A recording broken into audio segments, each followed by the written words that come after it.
नवदा भक्ति के प्रसंग में श्रवणम कीर्तनम विष्णु स्मरणम पाद सेवनम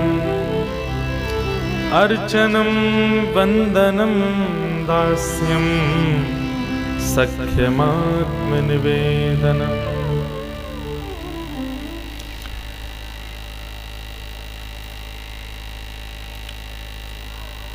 श्रवणम कीर्तनम विष्णु स्मरणम पाद सेवनम अर्चनम और अब आता है वंदनम। कितनी भक्ति हो चुकी? श्रवणम कीर्तनम विष्णु स्मरणम पाद सेवनम अर्चनम तक कल सुना और अब आएगा वंदनम, छठवीं भक्ति। तो कल हम लोगों ने अर्चनम सुना और अर्चनम के भाव से श्री पृथु जी महाराज ने वर्णन किया कि भैया संसार की हर वस्तु ठाकुर जी को निवेदित करने योग्य है, परंतु उस वस्तु में कब तक निवेदित करनी है। पत्रम पुष्पम फलम तोयम यो में भक्त्या प्रचक्षति। तो इसमें सब कुछ ठाकुर जी को निवेदित करना है। कब तक करना है?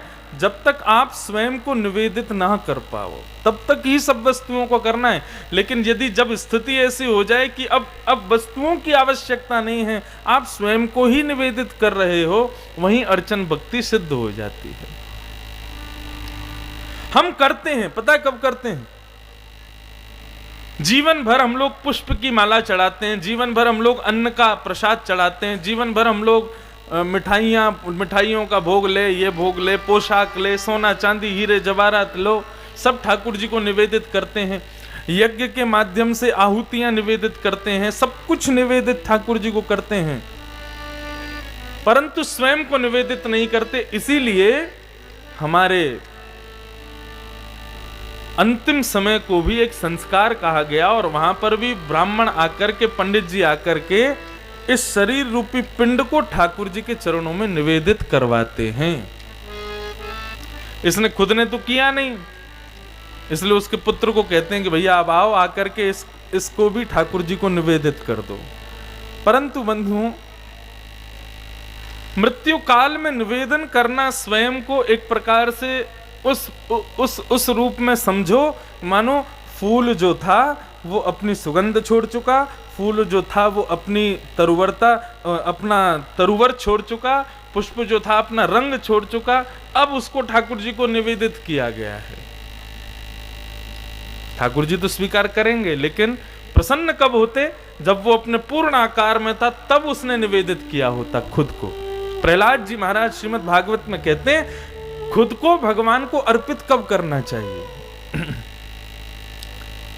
कौमाराचरेत् प्राज्ञो धर्मान् भागवतान् इह। श्री प्रहलाद जी महाराज कहते हैं कुमार अवस्था ठाकुर जी को निवेदित होने के लिए सबसे उत्तम अवस्था है। क्यों? उससे पहले नहीं, क्योंकि उससे पहले तो बालक जो है वो भगवान का ही स्वरूप है, उसके लिए सारी गलतियां माफ होती हैं, वो कुछ भी करे कोई आपत्ति नहीं, क्योंकि इतनी बड़ी कोई गलती करेगा भी नहीं, भगवत स्वरूप है ना। लेकिन जैसे ही वो कुमार अवस्था में प्रवेश करता है, मतलब प्राप्ते तो 16 वर्षे, जैसे ही 15 वर्ष के बाद, और आजकल तो भैया टीवी वगैरह ने बच्चों को पहले ही युवा कर दिया है, 12-13 वर्ष के बच्चे इतने बुद्धिमान हो गए हैं, तो अब के लिए कुमार अवस्था तो कहेंगे भैया 8 वर्ष के बाद बालक को निवेदित कर दो। क्यों? टीवी ने, फोन ने, आजकल के पिक्चरों ने और ये वेस्टर्न कल्चर ने हम बालकों के बुद्धि को बहुत दूषित कर दिया बचपन से। हमें अपनी याद है, हम 14-15 वर्ष की आयु में हमें नहीं पता होता था कई बातों का। कहाँ तक कहें, व्यासपीठ से कह दें तो कोई बुराई भी नहीं होनी चाहिए। 7-8 वर्ष की आयु तक तो माताजी नहलाती थी, माताजी खवाती थी, माताजी स्कूल भेजती तैयार करके। 7-8 वर्ष की भी क्या कहें, 9वीं कक्षा तक हमारी माताजी तैयार करें तो हम जाते, नहीं तो तैयारी होना नहीं आता था। लेकिन आजकल के बच्चे, ठीक है तैयार अपने आप हो वो बात अलग है, लेकिन कितने विकसित हो चुके हैं। 3 वर्ष का बालक रो रहा है, उसको आप खिलौना दो, नहीं खेलेगा। उसको आप बढ़िया रिमोट वाली गाड़ी दे दो, नहीं खेलेगा। क्या चाहिए? फोन चाहिए। फोन चलवा लो, अब फोन पूरे दिन दिखवा लो, बस उसको देखने में आनंद है। ये कलिकाल नहीं है तो क्या, ये कलयुग नहीं है तो क्या है।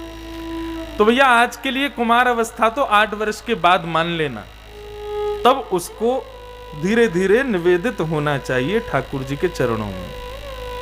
16 वर्ष तक फिर वो पूर्ण रूपेण निवेदित हो जाए। ठाकुर जी के चरणों में निवेदित होने का तात्पर्य क्या है?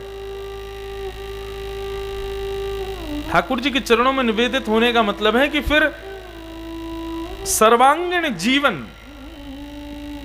कर्म करने को मना नहीं है। माता पिता को त्याग दो, घर त्याग दो, वन में चले जाओ, ये सब कहने की बात नहीं है। वही गृहस्थाश्रम जीना है जो अभी जी रहे हैं, लेकिन ठाकुर जी के आश्रित होकर के जीना है, ठाकुर जी के द्वारा जीना है।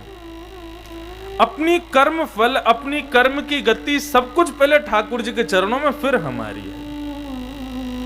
बस इतना है निवेदन करने का मतलब।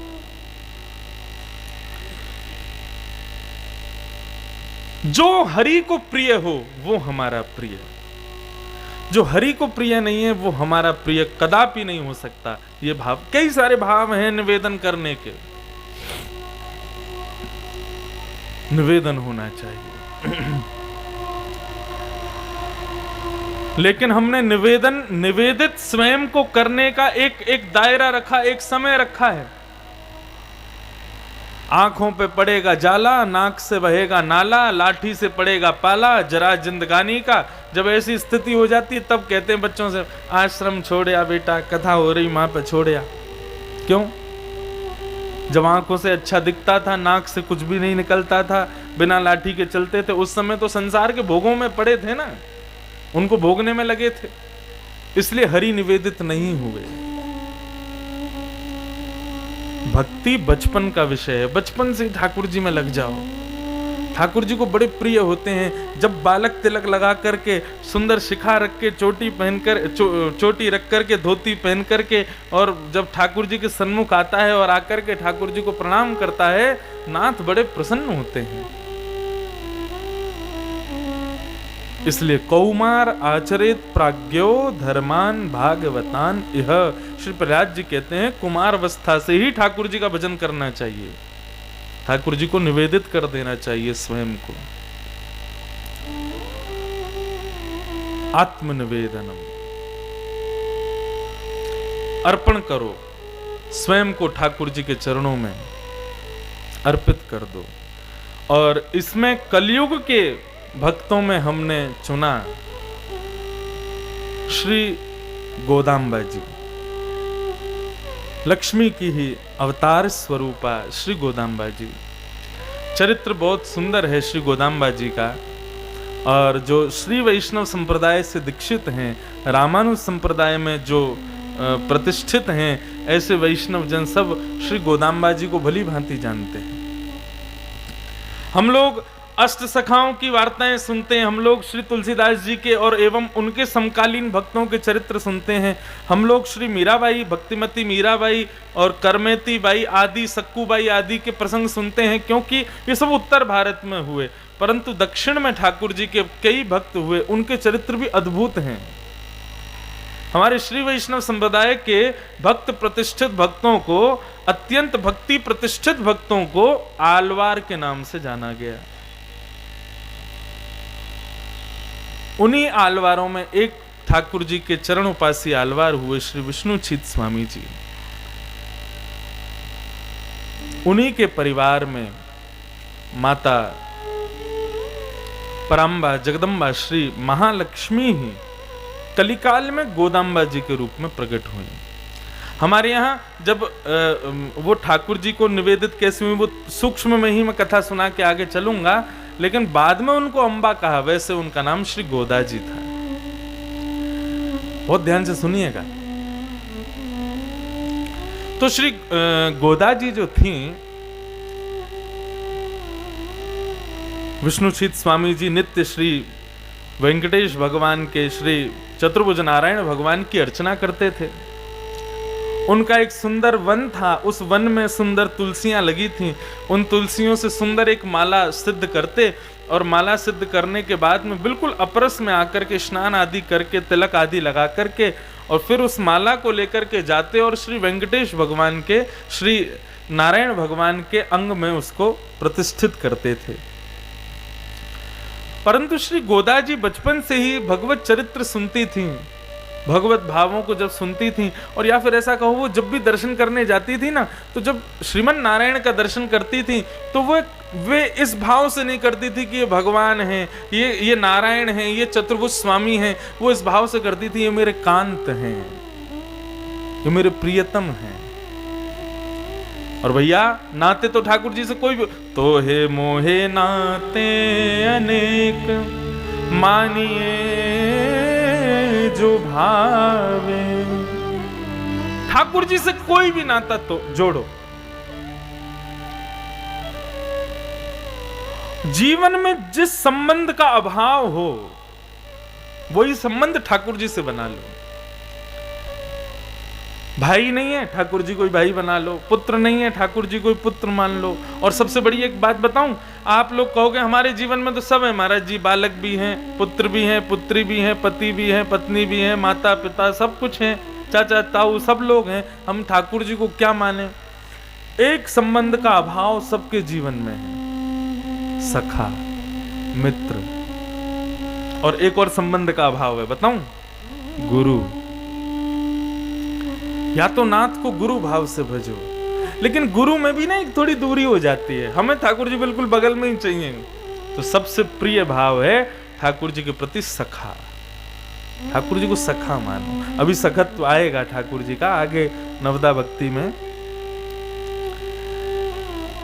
तो श्री गोदा जी जब श्रीमन नारायण को देखती, शंख चक्र गदा पद्मधारी नारायण का जब दर्शन करती, तो मन में भाव उत्पन्न होता है ये मेरे कांत हैं, क्योंकि लक्ष्मी ही प्रकट हुई हैं गोदा जी के रूप में।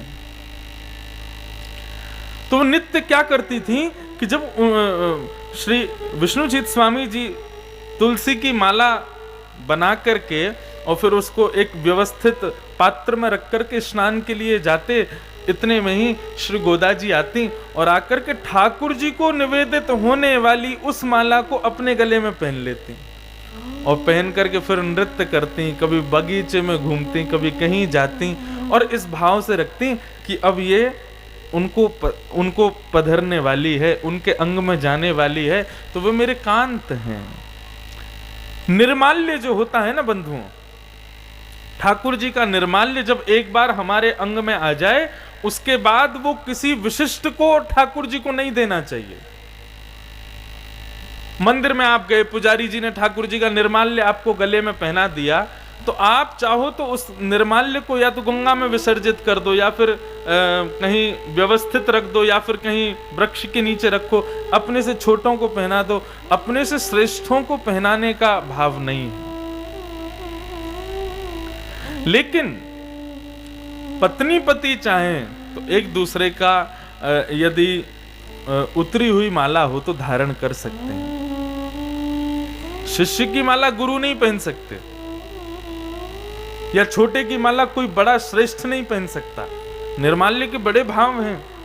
अच्छा, निर्माल्य का एक और भाव है कि ठाकुर जी का प्रसाद और ठाकुर जी का निर्माल्य जब आपको प्राप्त हो, मंदिर परिसर में यदि वो आपसे छूट जाए, गिर जाए, पैरों में आ जाए तो कोई आपत्ति नहीं, लेकिन यदि मंदिर परिसर से बाहर वो गिरता है तो आपके हर मनुष्य के भीतर कोई ना कोई सद्भाव विद्यमान होता है। निर्माल्य पर चरण रखते ही वो सद्भाव नष्ट हो जाता है। भीतर हमारे कोई ना कोई सिद्धि, कोई ना कोई सद्भाव, कोई ना कोई विवेक युक्त एक स्थिति हम सबके भीतर होती है। निर्माल्य पर चरण रखने से वो नष्ट हो जाती है। इसलिए ठाकुर जी के प्रसाद को, ठाकुर जी की माला को बड़ा संभाल के रखते हैं संत जन, कहीं चरणों में ना पड़ जाए। तो श्री गोदा जी नित्य उस माला को पहन लेती और जैसे ही उनको पता चलता कि अब पूज्य पिताजी आने वाले हैं, उससे पूर्व ही जाकर के वो माला को सुव्यवस्थित कर देती और वहां से चली जाती। और विष्णुचित स्वामी जी उस माला को लेकर के जाते और जाकर के श्रीमन नारायण को पधरा देते। नित्य का यही क्रम रहा।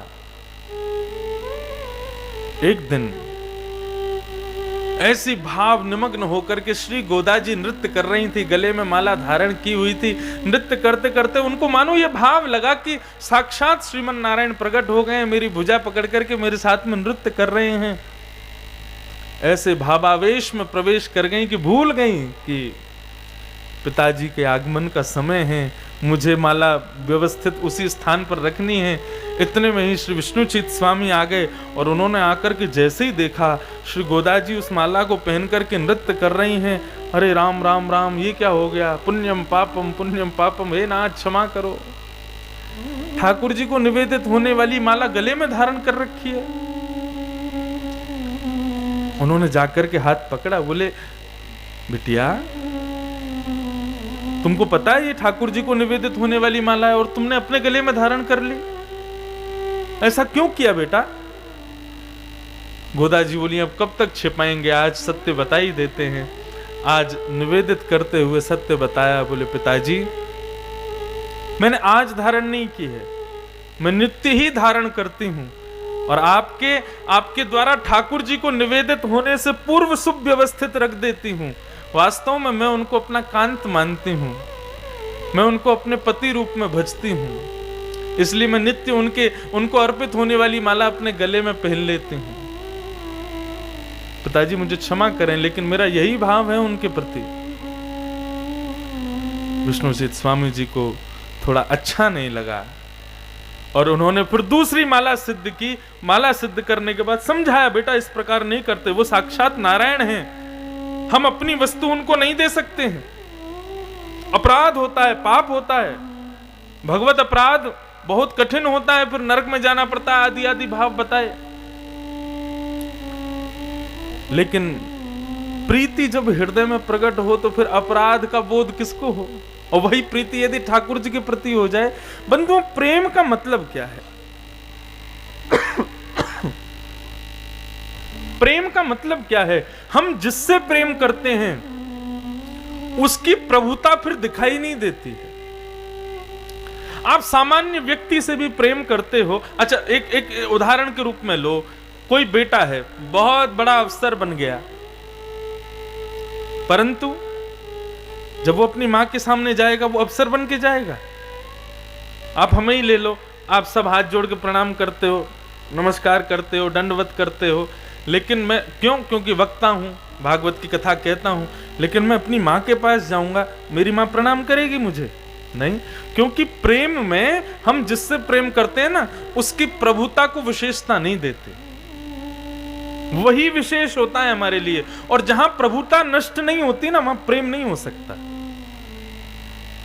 मैंने पहले भी कहा, प्रभाव देख करके नहीं, स्वभाव देख करके प्रेम होता है। वे शंख चक्र गदा पद्मधारी हैं, मुकुट धारण करते हैं, कौस्तुभ मणि पहनते हैं, वे नारायण हैं, साक्षात त्रिलोकीनाथ हैं, ये ठाकुर जी की प्रभुता है, ये उनका प्रभाव है। लेकिन उनका स्वभाव क्या है? अहो बकीयम स्तनकाल कूटम जिघांक्षया पाययद साध्वी लेभे गतिम धातृचितां ततोन्यम कंबा दयालुम शरणं ब्रजेम। कितने दयालु हैं। बोले स्तनों में विष लगा करके आई थी पूतना, और पूतना को मार करके कौन सी गति प्रदान की? अरे राक्षसों को मारते हैं भगवान, उनको वैकुंठ मिलता है, लेकिन पूतना को ठाकुर जी ने सबसे विशेष स्थिति दी। वैकुंठ में भी वो स्थान दिया जो स्थान भगवान की मां को प्राप्त होना चाहिए, जिसने धराधाम पर ठाकुर जी की मां का किरदार निभाया। यशोदा मैया हैं, कौशल्या मैया हैं, श्री देवकी मैया हैं, इनको जो स्थान मिलना चाहिए वो स्थान पूतना को दिया ठाकुर जी ने। वैकुंठ निवासी सिर पकड़ करके बैठ गए, बोले नाथ ये क्या कर रहे हो आप? आपको मारने आई थी, आप इसको वो स्थिति दे रहे हो जो यशोदा मैया को प्राप्त होनी चाहिए। तो ठाकुर जी कहते हैं उसका नाम अच्छा नहीं है, उसका काम अच्छा नहीं है, उसकी जाति अच्छी नहीं है, उसमें कुछ भी अच्छा नहीं है, लेकिन वो जिस तरीके से मारने आई थी ना मुझको वो भाग गया। अरे बताओ, पयोधर का पान वात्सल्य भाव से कराया जाता है, कोई मारने के भाव से कराता है क्या? लेकिन उसने उस वात्सल्य से भी मुझको मारने का प्रयास किया, इसलिए मैं प्रसन्न हो गया हूं। मैं 2 मिनट के लिए ही सही, मेरे भीतर ऐसा भाव आया कि वो मेरी मां है, इतने दयालु नाथ हैं, ये उनका स्वभाव है। स्वभाव से प्रेम होता है, प्रभाव से संबंध हो सकते हैं लेकिन प्रेम नहीं हो सकता। और आपको बताएं, श्रीमद् भागवत जैसा महापुराण लिखा ही इसलिए गया है।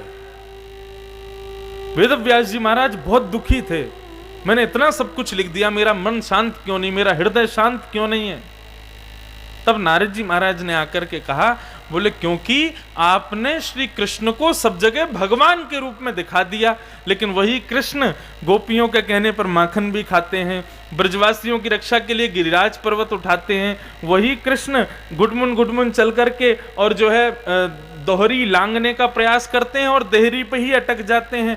वही परमात्मा को आपने परमात्मा के रूप में सब जगह दिखा दिया, लेकिन उस परमात्मा का स्वभाव कैसा है, वो जब पृथ्वी पर आता है तो प्रेम कैसे करता है, ये आपने कहीं भी नहीं लिखा, इसलिए आप अशांत हो। नारद जी महाराज कहते हैं, श्रुतिम अपरे स्मृतिम अपरे नीतिम अपरे भजन्तु भवभीता अहम तो वृंदम नंदे यस्यालिंदे ब्रह्मवसिता। नारद जी कहते हैं, मैंने श्रुतियों में खोजा, मुझे भगवान नहीं मिले, मैंने स्मृतियों में खोजा, मुझे ईश्वर नहीं मिला, मैंने नीतियों में खोजा तब भी मुझे नहीं मिले, मैंने बड़े बड़े भजनानंदी योगियों से पूछा, वह भी मुझे नहीं बता पाए कि वो परब्रह्म कहां है। तभी मैंने क्या किया, बोले अहम तो नंदम वृंदे, मैं वृंदावन गया, और वृंदावन में जैसे ही नंद भवन के सामने से निकल रहा था, इतने में ही मैंने क्या देखा कि नंद भवन की इतनी ऊंची दहली थी और उसको नन्हे से बाल कृष्ण पार कर रहे हैं। जो अपने 2 पग से 3 लोक नाप लेते हैं, वो नन्हे से ठाकुर जी नंद बाबा की दहली पार नहीं कर पा रहे। मैंने परब्रह्म को वहां पे देखा। और ये भी नहीं, वहां तो कहते हैं यस्यालिंदे, लिंदे का अर्थ हुआ मैंने दहली पे लदा हुआ ठाकुर जी को देखा। लदा हुआ समझते हैं? मानो इतनी ऊंची दहली, नंद पुराने जमाने में ऊंचे ऊंचे दहलियां बनाते ताकि सर्प भीतर ना आ जाए, कीड़े मकोड़े अंदर घर में ना आ जाए, ऊंची ऊंची दहली बनाते थे। तो नारद जी ने किस स्थिति में ठाकुर जी को देखा कि बोले अंदर से तो आ गए, लेकिन दहली से पल्ली तरफ इतनी नीचे था कि ठाकुर जी वहीं पर लदे हुए हैं। अब सोच रहे मैं उतरूं कैसे। मैंने वहां पर ब्रह्म को देखा, यस्या लिंदे ब्रह्म वसता। विष्णुचित स्वामी जी ने दूसरी माला सिद्ध की, और दूसरी माला सिद्ध करके बिना गोदाम्बा जी के स्पर्श के, जो नित्य स्पर्श से जाती थी, आज वो बिना उनके स्पर्श से ही सीधी सिद्ध होकर के गई। गोदाम्बा जी खूब भाव में थी। आज मेरे अंग की स्पर्श माला मेरे कांत को नहीं चढ़ाई जा रही है, मेरे कांत को अर्पित नहीं की जा रही है। बिना गोदाम्बा जी के स्पर्श के जैसे ही माला लेकर के गए और जाकर के जैसे ही श्रीमन नारायण को अर्पित की, गले में पधराते ही माला टूट के नीचे गिर गई। बोले ये तो बड़े भाव से बनाई थी, बड़े अच्छे से सिद्ध की थी, कैसे टूट गई? दूसरी माला सिद्ध की, धारण कराई, वह भी टूट गई। तीसरी माला सिद्ध की, वह भी टूट गई। ठाकुर जी ने आज माला ही नहीं पहनी। विष्णुचित स्वामी जी ने अपने संग के परिकर के समस्त वैष्णवाचार्यों के सन्मुख अपना भाव रखा। आज ठाकुर जी ये तुलसी की पवित्र माला धारण नहीं कर रहे हैं, और भाव यही रखा कि नित्य धारण करते थे। मेरी पुत्री कांत भाव रखती है ठाकुर जी के प्रति, वो नित्य अर्पित होने से पहले अपने गले में पहन लेती, नाचती गाती, आनंद करती, निमग्न हो जाती, तब ठाकुर जी को निवेदित हो रही थी, लेकिन मुझे उसमें दोष दृष्टि का अनुभव हुआ, इसलिए मैंने नवीन माला अर्पित की ठाकुर जी को। ठाकुर जी धारण नहीं कर रहे हैं, मुझे क्या करना चाहिए? आप सब लोग विचार करके बताओ। बोले काम करो, 2 माला सिद्ध करो। एक माला अपनी पुत्री को पहना करके लेके आना और एक माला बिना पहनाए। पहले बिना पहनाए वाली पहनाना, फिर टूट जाए तो समझना कुछ गड़बड़ है, और पुत्री के अर्पित की हुई स्पर्श की माला फिर पहनाना, देख लेंगे क्या होता है। 2 मालाएं पुनः सिद्ध की गईं। एक माला को श्री गोदा जी के कंठ में धारण कराया, एक माला को स्पर्श भी नहीं कराया, अपरस की माला। और फिर दोनों मालाओं को लेकर के ठाकुर जी के सन्मुख गए, तो जो अपरस की माला थी उसको धारण कराया। अब तक 3-4 बार करा चुके थे, नहीं पहन रहे ठाकुर जी, पुनः कराया तो पुनः फिर नहीं पहनी। लेकिन जैसे ही गोदाम्बा जी के कंठ की उतरी हुई उनके स्पर्श की माला जैसे ही नाथ को धारण कराई, नाथ ने उसको स्वीकार कर लिया।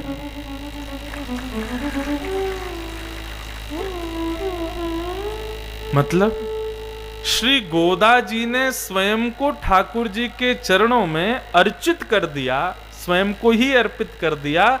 तो केवल गोदा जी ने अर्पित किया, ठाकुर जी ने स्वीकार किया नहीं किया, यह बात सिद्ध कहां हुई? यहां सिद्ध भी हो गई कि ठाकुर जी ने भी उनको स्वीकार कर लिया। गोपियों के भाव में श्रीमद् भागवत के 10वें स्कंद में जहां पर रासपंच अध्याय प्रारंभ होता है, वहां पर एक प्रश्न किया परीक्षित जी महाराज ने। बोले भगवान सुखदेव जी, मैं आपसे पूछना चाहता हूं, ये गोपियां भगवान के प्रति कांत भाव रखती हैं? जो यज्ञ भोक्ता भगवान है, जो त्रिलोकीनाथ भगवान है, जो व्यक्ति के कल्याण करते हैं, जन्म मरण के बंधन से बचाते हैं, वो नाथ साक्षात लक्ष्मीपति, उनके प्रति ये कांत भाव रखती हैं। और एक भाव और कह दिया कि ये काम भाव से उनको भजती हैं। मुझे ये बात सुन के अच्छी नहीं लग रही है। तब आपको पता, भागवत में सुखदेव जी ने डांट लगाई परीक्षित को। बोले आप कैसे कह सकते हो? मतलब कंस 100 गाली दे, उसमें कोई दिक्कत नहीं। रावण ठाकुर जी की पत्नी का हरण कर ले, ठाकुर जी के ऊपर इतने आक्रमण करे, उसके बाद रावण को भी मुक्ति मिल जाए, उसमें आपको कोई संदेह नहीं है। शिशुपाल बिना 100 गालियां दिए नाश्ता नहीं करता था, फिर भी उसको मृत्यु के बाद वैकुंठ मिला, उसमें आपको आपत्ति नहीं है। ये गोपियां ठाकुर जी से प्रेम करती हैं, इसमें आपको आपत्ति हो रही है। वास्तव में वेद स्तुति है भागवत में, वहां वेद भगवान से कहते हैं कि ठाकुर जी आपकी प्राप्ति के 3 कारण है। मुझे श्लोक याद नहीं, इसलिए मैं केवल अर्थ बता रहा हूं। आपकी प्राप्ति 3 प्रकार से होती है भगवान। एक प्रकार क्या है? बोले एक प्रकार तो हिमालय पर जाओ, पेड़ से उल्टे लटक जाओ, सर्दी में बर्फ में विपरीत स्थिति में अपने शरीर को रख करके हरिस्मरण करो, भजन करो, तब जाकर के आप मिलते हो। दूसरी आपकी प्राप्ति का कारण क्या है? बोले सुबह से लेकर के शाम तक आपको गालियां देते रहो, रावण की तरह, कंस की तरह, शिशुपाल की तरह, दंतवक्र की तरह। क्यों? मिले तो आप राक्षसों को भी हो, भले ही भाव से ना मिले हो, कुभाव से मिले हो, उनको मृत्यु दंड देने के लिए मिले हो, लेकिन मिले तो हो ना। तो एक आपके मिलने का कारण है तपस्या, दूसरा आपके मिलने का कारण है आपसे बैर, और तीसरा आपकी प्राप्ति का कारण क्या है? बोले यथा ब्रज गोपिका नाम, जैसे ब्रज की गोपियों ने आपकी ये मोटी मोटी भुजाएं, आपके गोल गोल रसगुल्ला जैसे गाल, आपके ये कटाक्ष नेत्र, आपकी सुंदर मुस्कान, आपकी सुंदर अलकावलियां, आपके सुंदर स्वरूप से प्रेम करके उन गोपियों ने आपको प्राप्त किया भगवान।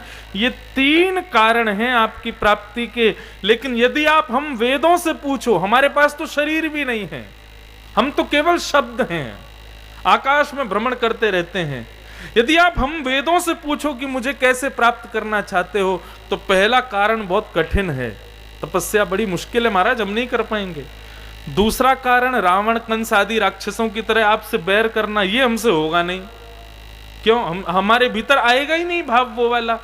बोले यदि आप हमसे पूछो कि मुझे कैसे प्राप्त करना चाहते हो, तो हम तो गोपियों वाला रास्ता अपनाएंगे। जो ब्रज की गोपियों ने आपसे प्रेम का मार्ग अपनाया, वही मार्ग हम अपनाएंगे। वेद कहते हैं।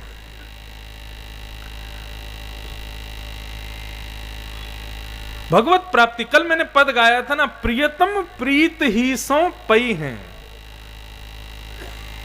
यद्यपि रूप सुभग गुण लक्षण इन बातन ना रिझई हैं, प्रियतम प्रीत ही सो पए हैं। वो प्रीत से ही मिलते हैं। और एक बात कह दूं तो ये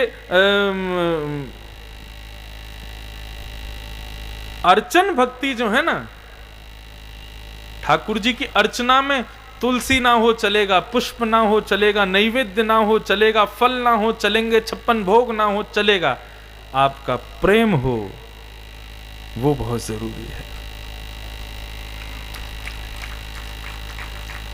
मूल बात अब निकल के आई कि अर्चन भक्ति में ठाकुर जी को किस भाव से, किस वस्तु से अर्चना करनी है, तो प्रेम भाव से, प्रेम वस्तु की अर्चना करनी है बस।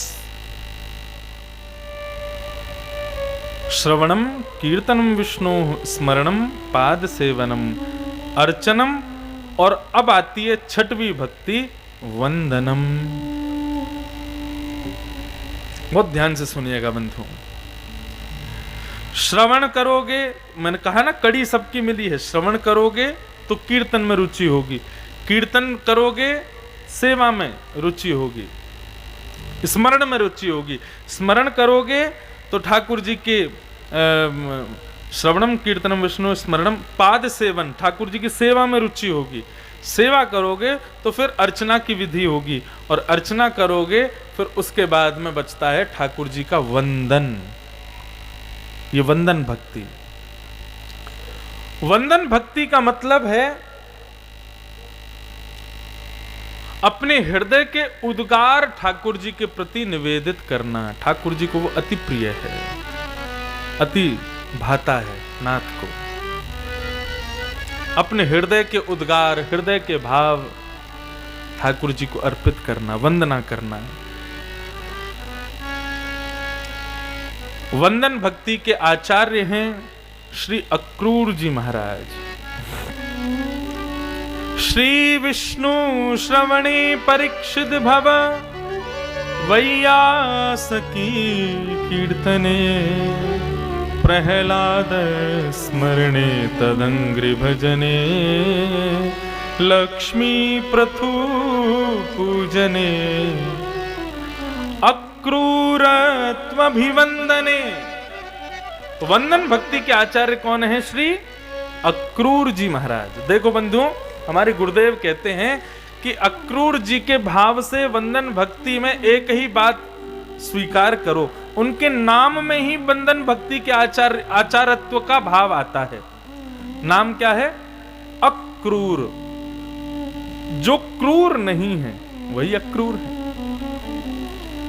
क्रूर नहीं है मतलब हम लोग दिखाते तो हैं कि हम क्रूर नहीं हैं, हम बड़े सहज हैं, हम बड़े सरल हैं, हम बड़े सीधे हैं, हमारा भाव बड़ा अच्छा है, आदि आदि दिखाते तो हैं, लेकिन अंदर से वो अक्रूरता हमारे भीतर नहीं होती। कोई हमें बुरा कह दे, कोई हमें गलत कह दे, या फिर एक बात स्पष्ट कहें, बुरा कोई नहीं कहता, हमारी सत्यता को हमारे मुख पर कोई कह दे, हमसे वो स्वीकार नहीं होती है। भले ही हम शरीर से ना दिखावें, लेकिन अंदर से उसके प्रति क्रूरता रखते हैं, अंदर से उसके प्रति उसका त्याग कर देते हैं। तो वंदन भक्ति का आचार्य जो ठाकुर जी को वंदन करे, उसके भीतर क्रूरता नहीं होनी चाहिए, वो अक्रूर होना चाहिए। और वंदन करे किसका? खम्बायुयग्निम सलिलम महिम च। अपनी आंखों के आगे दिखने वाली हर वस्तु में भगवत तत्व देख करके सबको वंदन करें। हमारे वृंदावन में एक मंदिर है, पागल बाबा का मंदिर, नाम सुना है? जो लोग वृंदावन गए होंगे उनको पता होगा पागल बाबा मंदिर। पागल बाबा जो थे ना, उनकी स्थिति क्या थी? सबको प्रणाम करते थे, दंडवत। माता आ जाओ दंडवत प्रणाम, कोई भाई आ जाओ दंडवत प्रणाम, छोटा बालक आ जाए दंडवत प्रणाम, कुत्ता आ जाए दंडवत प्रणाम, सूकर आ जाए दंडवत प्रणाम। कहां तक गए महाराज? चींटियों को भी देखते थे कूद जाते थे, मक्खियों को भी राधा रानी की सखियां मानते थे। वे सब में भगवत तत्व देखते थे। और वे कहते थे यत्त प्रविष्टो सकलोपि जंतु आनंद सच्चिद घनतामुपैति। उनसे कही बाबा आप कैसे आदमी हो, सबको प्रणाम कर देते हो, नाली से उठ के आने वाले सूकर को भी प्रणाम कर देते हो, कुकर को भी प्रणाम करते हो, मक्खियों को भी प्रणाम करते हो, चींटियों को भी प्रणाम करते हो। तो वो बंगाली थे तो कहते थे आमी पागल मानुष, मैं पागल मानुष हूं। जो अपनों सुख चाहे हो तो मूर्ख बन के रहो, एक सूत्र है।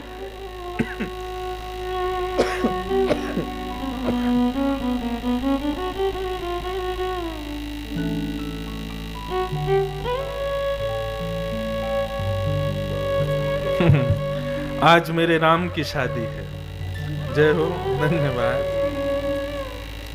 चारों दुल्हा में बड़का, हाँ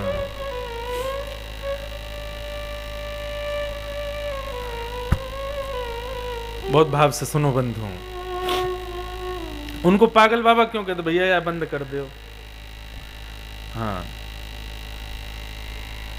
उनको पागल बाबा इसीलिए कहते थे क्योंकि वो सबसे कहीं भी प्रणाम करते, कोई भी आके टोक जाता, हे बाबा क्या कर रहे हो, किसको प्रणाम कर रहे हो, सूकर है, तो वो कहते अमी पागल मानुष, मैं पागल मानुष हूं, मैं पागल हूं। तुम पूरे वृंदावन में चर्चा का विषय बना दो कि ये बाबा पागल है, सबको प्रणाम करता है, सब पागल पागल कह के दूर तो भी रहेंगे, तो मेरी जो ये वंदन भक्ति है इसमें खलन नहीं आएगा। मैं सबको वंदन करना चाहता हूं, सबको वंदन करते थे।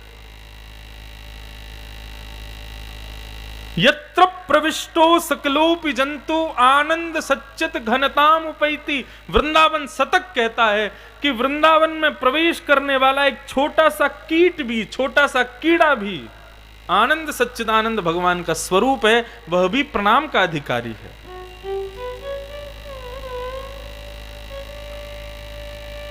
कोई अन्यथा भाव मत लीजिएगा। आप लोग कथा में बैठे हो, आप किसी भी जाति के हो, किसी भी बिरादरी के हो, किसी भी भाव से हो, उससे कोई फर्क नहीं पड़ता। लेकिन आप यहाँ उत्सव में आए हो, कथा में बैठे हो, यहाँ से बाहर निकलो और यदि कोई व्यक्ति आपके भी चरण छू ले ना, उसको दोष नहीं लगेगा। क्यों? क्योंकि आप एक वैष्णव हो, कथा सुन करके आ रहे हो। ठाकुर जी को जो अर्चित हो चुका है, जो अर्पित हो चुका है, जो ठाकुर जी के सन्मुख जा चुका है, वो सब वंदन के अधिकारी है। अक्रूर जी महाराज ने इस बात को प्रतिपादित किया। परंतु सब में वंदना का भाव कब तक प्रकट नहीं होगा? जब तक हृदय में अक्रूरता नहीं आएगी। क्रूरता जब तक नष्ट नहीं होगी तब तक, नहीं तो हम सब में दोष बुद्धि रखेंगे। ये छोटा बालक है, ये तो ऐसा है, ये तो नहाता नहीं है, ये वैसा। श्री हरिराम व्यास जी ओरछा निवासी, हरिराम व्यास जी सब जानते हैं उनको। श्री हरिराम व्यास जी जब वृंदावन चले गए, पहले तो हरिराम व्यास जी का पूरा चरित्र आपको पता ही होगा। बहुत विद्वान थे, सबको हराते थे, विद्वानों को जा जा करके चुनौती दे दे करके सबको हरा देते थे। तो जब काशी गए, काशी के विद्वानों को हराने लगे, तो विद्वानों ने जाकर के काशी विश्वनाथ भगवान से प्रार्थना की, बोले ये हरिराम व्यास जी आ गए, सबको हरा देंगे, आप ही कुछ करो। विश्वनाथ भगवान एक ब्राह्मण का रूप धारण करके गए और जाकर के थोड़ी देर तो बातचीत हुई, कुछ प्रश्न आदि उत्तर आदि हुए। फिर उसके बाद में जब हरिराम व्यास जी को लगा ये साधारण नहीं है, चरण पकड़ लिए, बोले कौन हो आप? देवादिदेव महादेव प्रकट हो गए और प्रकट होकर के हरिराम व्यास जी के कहा कि हरिराम व्यास जी अपने रूप को पहचानो, तुम साधारण नहीं हो। कौन हूं मैं? बोले तुम ललिता सखी हो किशोरी जी की, श्याम सुंदर की। तुम्हारा स्थान काशी नहीं है, तुम्हारा स्थान ओरछा भी नहीं है, तुम्हारा स्थान श्रीधाम वृंदावन है, चले जाओ।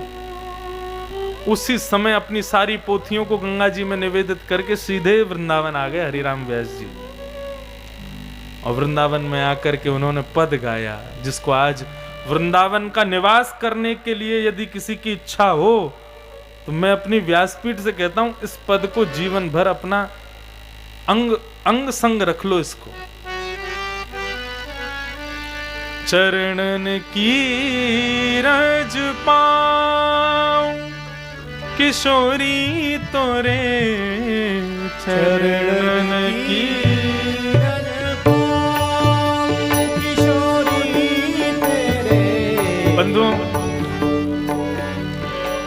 किसी को अटपटा तो नहीं लग रहा है, क्योंकि सवेरे राम जानकी विवाह हो रहा है, रात में तो विवाह हो रहा है, बीच में मैं यहाँ हमारी किशोरी जी और श्याम सुंदर को लेके आ जाता हूँ। लेकिन वास्तव में देखो, एक बात बताऊं, ये कथा जो है ना, आप सब लोग तो सिया जी वाले हो और कछु अवध वाले संत हैं, लेकिन ये वृंदावन से जो मंडली आई है ना, ये सब वृंदावन की बारात आई है। तो यहाँ में किशोरी जी भी आई हैं, अष्ट सखा भी आए हैं, श्री कुंज बिहारी जी भी आए हैं, राधा वल्लभ लाल जी भी आए हैं। सवन के भाव को लेके सबको प्रतिनिधि बन के आया हूँ। या हमारे मैं ज्यादा उन्हीं के भाव को गाऊं, और क्योंकि श्री राम वृंदावन से हैं इसलिए भाव में वही प्रकट होता है। लेकिन अंतर नहीं है,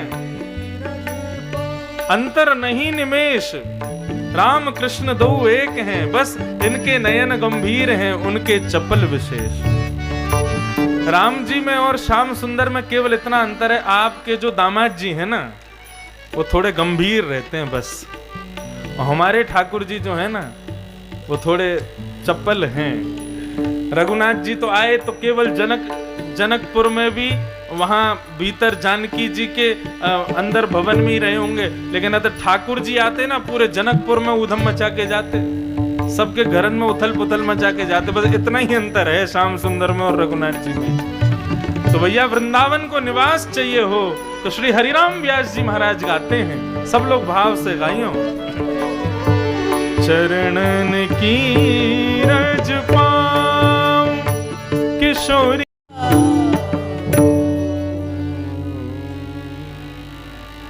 श्री हरिराम व्यास जी कहते हैं।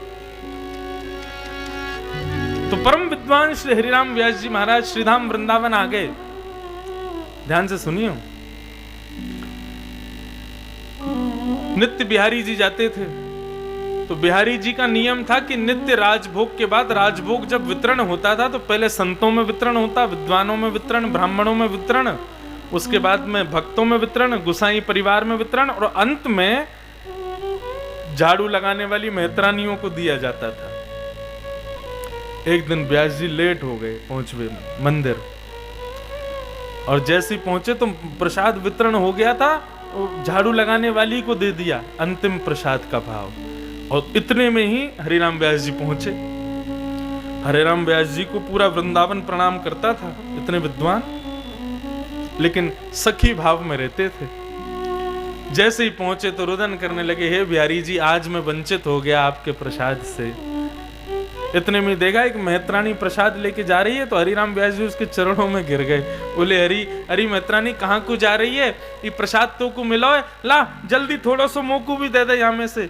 मेहतरानी दूर जाके बैठी, बोले महाराज हमारे हाथ को पानी पीनो भी निषेध है, आप चरणन में गिर करके और मेरे हाथ में रखो भयो प्रसाद मांग रहे हो, भगवान ऐसा अपराध तो मत करो, हम कौन से नरक में जाएंगे, कौन को मुख दिखाएंगे, कैसे कहाँ स्थिति होगी हमारी।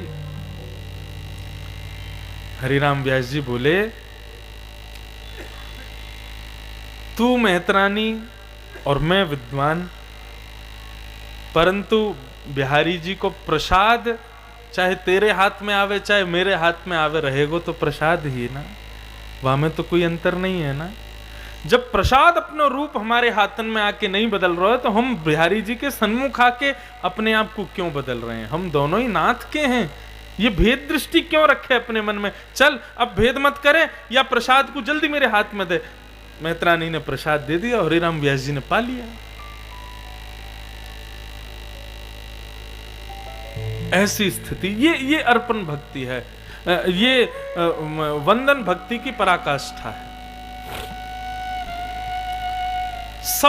सब में श्रेष्ठता देख करके, सब में ठाकुर जी का दर्शन करके सबको वंदन करना, ये वंदन भक्ति। अक्रूर जी महाराज का स्तुति प्रकरण है, परंतु उसमें यदि गए ना तो फिर पूरी स्तुति प्रकरण के लिए पूरी दशम स्कंद की कथा कहनी पड़ेगी, ठाकुर जी की बाल लीलाओं का वर्णन करना पड़ेगा, तब जाके अक्रूर जी की स्तुति आती है। क्योंकि जब वे कंस के यहाँ पर बुलावे पर ठाकुर जी को लेके जाते हैं, तब अक्रूर जी की स्तुति है। तो मन में भाव आया कि वो पूरा भाव कहना पड़ेगा, और आधी अधूरी बाल लीला कह के वहां जामे तो रस नहीं आएगा। इसलिए फिर भाव रहा कि श्री अक्रूर जी कौन है, महाभागवत है। कौन है? महाभागवत, भागवत मतलब भक्त। तो अक्रूर जी जो वंदन भक्ति के आचार्य हैं वो महाभागवत हैं। वो महाभागवत तत्व कैसे बने, उन्हीं का यदि हम लोग श्रवण कर लेंगे तो उससे पता चल जाएगा कि वंदन भक्ति के लिए आचार्यत्व में क्या क्या वस्तुएं होनी चाहिए। श्रीमद् भागवत के एकादश स्कंध में जहां पर नवयोगेश्वर संवाद है, वहां पर भगवत भक्त कैसे बनते हैं, महाभागवत के अंदर गुण कैसे होने चाहिए, उन सब का निरूपण किया गया। उसको ध्यान से सुनिए, तब वंदन भक्ति में प्रवेश मिलेगा। बहुत ध्यान से सुनिएगा। उत्तम, मध्यम और साधारण, ठाकुर जी के 3 प्रकार के भक्त हैं। अधम नहीं होते भक्त, अधम कभी नहीं होता, भक्त साधारण होता है। उत्तम कौन है, मध्यम कौन है, साधारण कौन है, तीनों की प्रवृत्ति यहां बताई। अब इनमें आप लोग कौन से हो, ये अपने आप खोज लेना। हम उत्तम हैं कि मध्यम हैं कि साधारण हैं। साधारण हो तो मध्यम बनने का प्रयास करना, और मध्यम हो तो उत्तम बनने का प्रयास करना। उत्तम कौन है, महाभागवत। मध्यम कौन है, भागवत। और साधारण कौन है, केवल भक्त। भक्त, भागवत और महाभागवत, 3 की परिभाषा यहां बताई गई है। ध्यान से सुनिएगा। वंदन भक्ति के लिए कौन कौन से गुण होने चाहिए। तब हरि नाम के योगेश्वर उत्तर देते हुए कहते हैं, सर्वभूतेषु यः पश्येत् भगवत् भावमात्मना भूतानि भगवत्यात्मन् एष भागवतोत्तम। बहुत सावधानी से सुनिएगा। उत्तम भागवत कौन? जैसा कि मैंने अभी भी बताया, सब में भगवान को देखे, लेकिन इसको और सुंदर सुनो। यहां पर हरि योगेश्वर ने और सुंदर बताया। बोले सर्वभूतेषु यह पश्येत, सब में जो भगवान को देखे, और जब भगवान को देखे तब भगवान में ही सबको देखे। ये उत्तम भागवत का लक्षण है। बहुत ध्यान से सुनिएगा। जब मां को देखे, पिता को देखे, भाई को देखे, बहन को देखे, पड़ोसी को देखे, अड़ोसी को देखे, सबको देखे, तो सब में श्री राघवेंद्र का दर्शन करे। स्थिति पता कैसी होनी चाहिए। आज तबला बढ़िया बज रहा है तो ऐसा भाव रखो, आज हमारे श्याम सुंदर तबला वाले भैया के रूप में ही आ गए हैं। किसी दिन मंजरिया बढ़िया बज जाए तो यूं समझो ये इनमें ही श्याम सुंदर आ गए। कोई श्रोता बहुत सुंदर नृत्य करे, बहुत सुंदर वस्त्र आदि पहन के आवे तो लगे आहा राघवेंद्र सरकार कितने सुंदर सज धज के आए हैं। कोई कथा में आकर के सो जाए तो लगे लाला थक गयो बेचारो, सो गयो है। सबके प्रति भगवत भाव। परंतु दूसरी स्थिति क्या है, जब मंदिर में जाके राघवेंद्र सरकार को देखे तो उन्हीं में ही सबको देखे। यही मेरे सर्वस्व हैं, यही मेरे माँ हैं, यही मेरे पिता हैं, यही मेरे सदगुरुदेव हैं, यही। इसीलिए मंदिर में सदगुरु भी आ जाएं तो उनको प्रणाम का नहीं करना चाहिए। मंदिर में केवल ठाकुर जी को प्रणाम करना चाहिए। मंदिर में कभी कभी हम दर्शन करने जाते हैं, लोग बाग वहां प्रणाम करते हैं तो उनको मना करते हैं, भैया तुम प्रणाम करोगे अपराध तुमको नहीं लगेगा, हमको लगेगा। क्यों? ठाकुर जी कहेंगे मेरा दर्शन कर रहा था, तुम आ गए तो उसने मेरे को छोड़ के तुमको प्रणाम किया। इसलिए मंदिर में ठाकुर जी को ही सर्वस्व मानो। वही पिता हैं, वही मेरे माँ हैं, वही सर्वस्व हैं। सब में ठाकुर जी को देखो, लेकिन जब ठाकुर जी को देखो तो सबको ठाकुर जी में देखे। यह उत्तम भागवत का प्रथम लक्षण है। उत्तम भागवत का दूसरा लक्षण क्या है? न काम कर्म बीजानाम यस्य चेतसि संभवः वासुदैवैकनिलयः स वै भागवतोत्तमः। न काम कर्म बीजानाम यस्य चेतसि संभवः। किसी भी कर्म को करने के पीछे वो स्वयं को प्रधान नहीं मानता कि ये मैंने किया, ये मेरे द्वारा संपादित हुआ, ये इसका फल मुझे मिलना चाहिए, मैंने ही किया तो मेरा नाम क्यों नहीं बोला गया। कई बार ऐसा होता है ना, कई लोगों को इसको बोलते हैं पदेशना। क्या कहते हैं? पदेशना। कई लोगों को पद की बहुत ज्यादा इच्छा होती है। व्यासपीठ पर बैठे, महाराज जी हमारा नाम तो लिया नहीं, मेरे बारे में तो कुछ कह नहीं रहे, मैं तो इनको नित्य खीर खिला के आता हूँ, मैं इनके लिए सब व्यवस्था कर रहा हूँ, मैंने ऐसा किया, मेरे बारे में भी कुछ बोल दिया करें। इस प्रकार भावना। महाभागवत का लक्षण क्या है? वो बड़े से बड़े कार्यों को भी संपादित करता है, तो संपादन करने के बाद में भी स्वयं को सूक्ष्म जान करके ये भाव नहीं रखता कि मेरे द्वारा संपादित हुआ है। ये महाभागवत का लक्षण है। प्रहलाद जी महाराज का एक दिन मैंने विषय बताया था कि प्रहलाद जी के लिए ठाकुर जी नृसिंह बन के आ गए, हिरण्यकश्यप का वध कर दिया, देवताओं के द्वारा पूजने पर भी ठाकुर जी का क्रोध शांत नहीं हुआ। वो प्रहलाद जी ठाकुर जी की गोद में जाकर के पूछ रहे हैं कि ब्रह्म में भूमन तब दास योगम, मेरे हाथ में देख करके बताइए मेरा दासत्व कब प्रकट होगा, मेरे अंदर भक्ति योग कब प्रकट होगा। मतलब भगवान कह रहे हैं कि तेरे द्वारा इतनी सारी चीजें हो गई, अभी भी तुझको लगता है कि तू कुछ नहीं है। तो महाभागवत का दूसरा लक्षण है कि वो किसी भी कार्य को संपादित करता है, किसी भी क्रिया को करता है, उसके बाद स्वयं को श्रेष्ठ नहीं मानता, उसमें भी ठाकुर जी को श्रेष्ठ मानता है।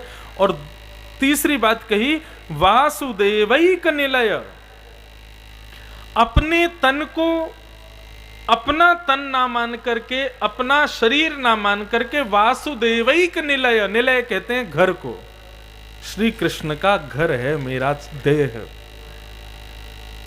श्री डोंगरे जी महाराज अपनी कथा में कहते थे, 10 इंद्रियों से भजन करो, आंखों से देखो, कान से सुनो, जिह्वा से गाओ, नासिका से चरणों की सुगंधि प्राप्त करो, जीभ से प्रसाद ग्रहण करो, त्वचा से ठाकुर जी के ही सत्संग में जाकर के वहां के वातावरण को स्वीकार करो, पैरों से ठाकुर जी की प्रदक्षिणा करो, हाथों से करताल बजाओ।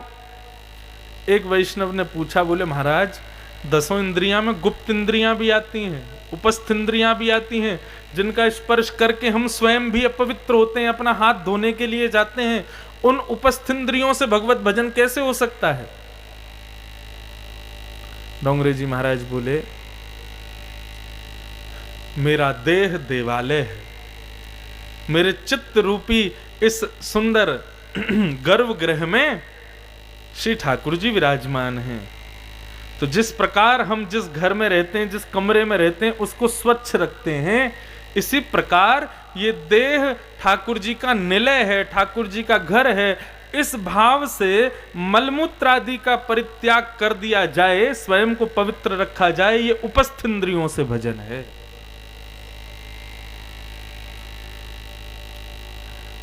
और डोंगरे जी महाराज एक और बात कहते थे, यदि कोई व्यक्ति अपनी एक इंद्रिय से भी भगवत भजन नहीं करता है तो सावधान हो जाए, वो उसी इंद्रिय से पाप करने लग जाएगा।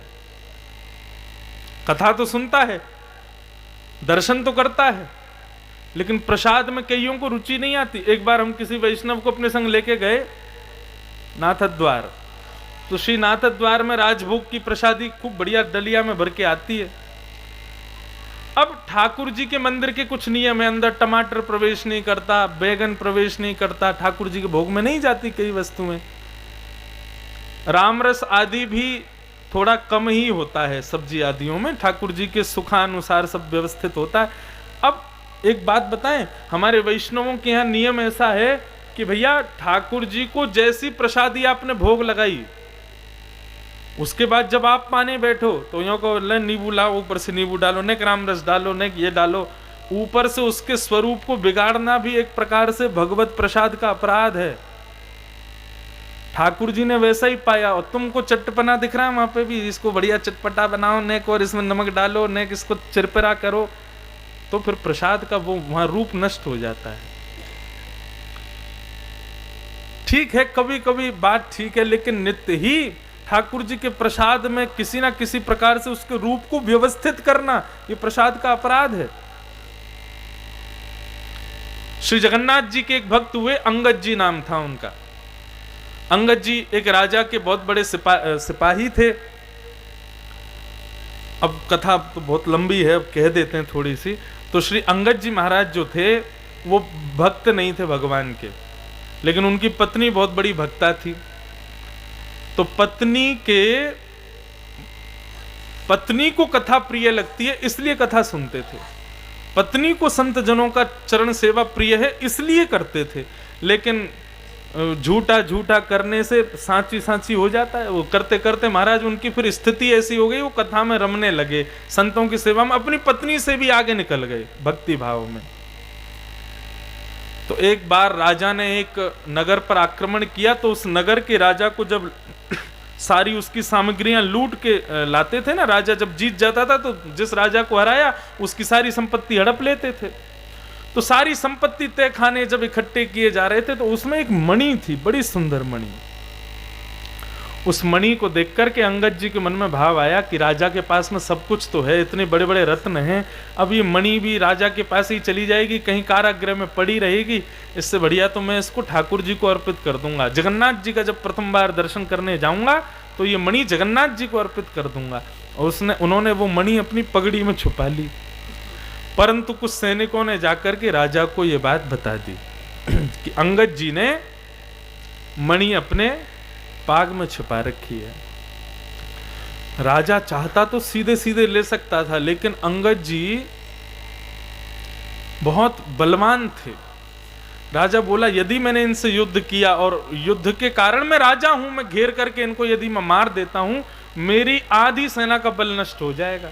अंगद जी का रहना बहुत जरूरी है मेरी सेना में। तो उसने दूसरा भाव रखा। राजा की एक बहन थी, उस बहन के यहां अंगद जी नित्य भोजन करने जाते थे। उसने अपनी बहन से कहा कि तुम किसी भी उपाय से अंगद जी के पगड़ी से उस मणि को निकालो। अंगद जी उसको अपनी भतीजी मानते थे, राजा की बहन को। नित्य जाते वहीं पर प्रसाद पाते थे। तो आज राजा ने कहा कि अंगद जी से मुझे वो मणि चाहिए, कैसे भी करके मणि लो। तो उस कन्या ने उस अंगद जी की जो भतीजी थी मुंह बोली, उसने सब्जियों में जहर मिला दिया कि अंगद जी आएंगे, आके जैसे खाएंगे मृत्यु हो जाएगी, मणि जाके भैया को दे दूंगी। लेकिन अंगद जी का एक नियम था कि वो जब भी भोग प्रसादी पाते थे पहले उस कन्या की बेटी को खिलाते थे और बेटी को खिला के फिर स्वयं खाते थे। आज उसने अपनी बेटी दी छुपा कहीं पर कि आज मेरी बेटी को ना खाना पड़े, सीधे चाचा जी आके खाएं, मर जाएंगे तो मणि ले जाऊंगी। और एक और नियम था कि वो अपने सामने उस बिटिया के घर पे जो ठाकुर जी थे उनका भोग लगवाते थे। भोग लगवा के फिर उनकी बेटी को खिलाते, फिर स्वयं खाते। भोग तो उसने लगा दिया ठाकुर जी का, और भोग लगा करके जैसे ही अंगद जी के सामने रखा, अंगद जी बोले बिटिया तेरी लाली कहाँ है? बोले वो तो मेरे मायके गई है, अपनी नानी के पास गई है और 2-4 दिन बाद आएगी। चाचा जी अब आपका तो देखो भाव है, आप यहीं प्रसाद पाते हो दोपहर का, आप पाओ, वो तो अभी गई हुई है। बिटिया तूने पहले क्यों नहीं बताया? मेरा तो नियम है, मैं उसमें सुभद्रा का दर्शन करता हूँ। वो छोटी सी लाली जब आकर के अपने मुख से खाती है तभी मेरे को लगता है कि अब भोग लग गया। तेरे ठाकुर जी जगन्नाथ जी और तेरी लाली सुभद्रा है, जब तक वो नहीं खाएगी मैं कैसे प्रसाद खाऊं? मैं नहीं खाऊंगा आज। लाली तू कैसे भी कर, मैं सैनिकों को भेजूं, तेरी बिटिया को बुलवाऊं, पास के गांव में ही तो है। बोले नहीं अब वो तो वहां से वहां चली गई है, बहाने बनाने लगी। बोले अब आप पा लीजिए इसको। बोले बिटिया मैं नहीं पाऊंगा, मैं तो तेरी लाली को पहले खिलाऊंगा फिर पाऊंगा। इतना हट करने लगे और बार बार कहने लगे तेरी बेटी को खवाए बिना मैं भूखा रहूंगा। तो उसके मन में ये भाव आया, ये मेरी बेटी से इतना प्रेम करते हैं और मैं इनको मारना चाहती हूँ। उसने सत्य बता दिया। बोले चाचा जी ये भोजन आपके योग्य नहीं है। बोले क्यों? बिटिया मेरी ऊपर कमरे में ही है, लेकिन मैं उसको छुपा करके आई हूं। क्यों? क्योंकि भैया के कहने पर आपके पाग की जो मणि है वो मुझे लेनी है, इसलिए मैंने आपको मारने के लिए इसमें विष मिलाया है। और आप मेरी बिटिया को खिलाते हो इसलिए मैंने उसको छुपा दिया। आपसे झूठ बोल रही हूं कि वो नानी के घर है, लेकिन वो ऊपर कक्ष में है। अब आप इस प्रसाद को मत पाइए, आपका प्रेम देख करके मुझे अब घृणा हो रही है कि मैंने ऐसा क्यों किया। उन्होंने भोजन की थाली पकड़ी, बोले बिटिया इसमें विष था? बोले हाँ। और तूने ठाकुर जी का भोग लगा दिया? बोले हाँ ठाकुर जी का तो लग गया। बोले अब तो मैं इसको पाऊंगा, तेरी बिटिया को नहीं खिलाऊंगा लेकिन मैं तो इसको पाऊंगा। क्यों? तुझे संकोच अपनी बेटी को खिलाने में हो रहा है, लेकिन ठाकुर जी के सन्मुख रखते समय तेरे हाथ नहीं कांपे? तेरे को हृदय से ऐसा नहीं लगा कि इसमें विष है, ठाकुर जी कैसे भोग लगाएंगे? तुम्हारे लिए केवल वो पाषाण है कि उनके सामने केवल भोजन रख दो और वो केवल देख लेते हैं, उसके बाद हम भोजन कर लें? ऐसा नहीं है, प्रत्येक वस्तु स्वीकार करते हैं ठाकुर जी। और जब उन्होंने विष का भोजन किया है तो मैं भी करूंगा। और अंगद जी हठ पूर्वक बार बार रोकने पर भी नहीं रुके, भोजन खा लिया, पूरा प्रसाद को पा लिया। ज्यों ज्यों कवल मुख में जाए त्यों त्यों अंगद जी का तेज मणि की तरह चमके। विष पी करके, विष खा करके लोग नीले पड़ जाते हैं, लेकिन अंगद जी का तेज पुंज और विशिष्ट हो गया। और श्री जगन्नाथ भगवान को प्रणाम करते हुए अंगद जी महाराज ने संपूर्ण प्रसाद पाया।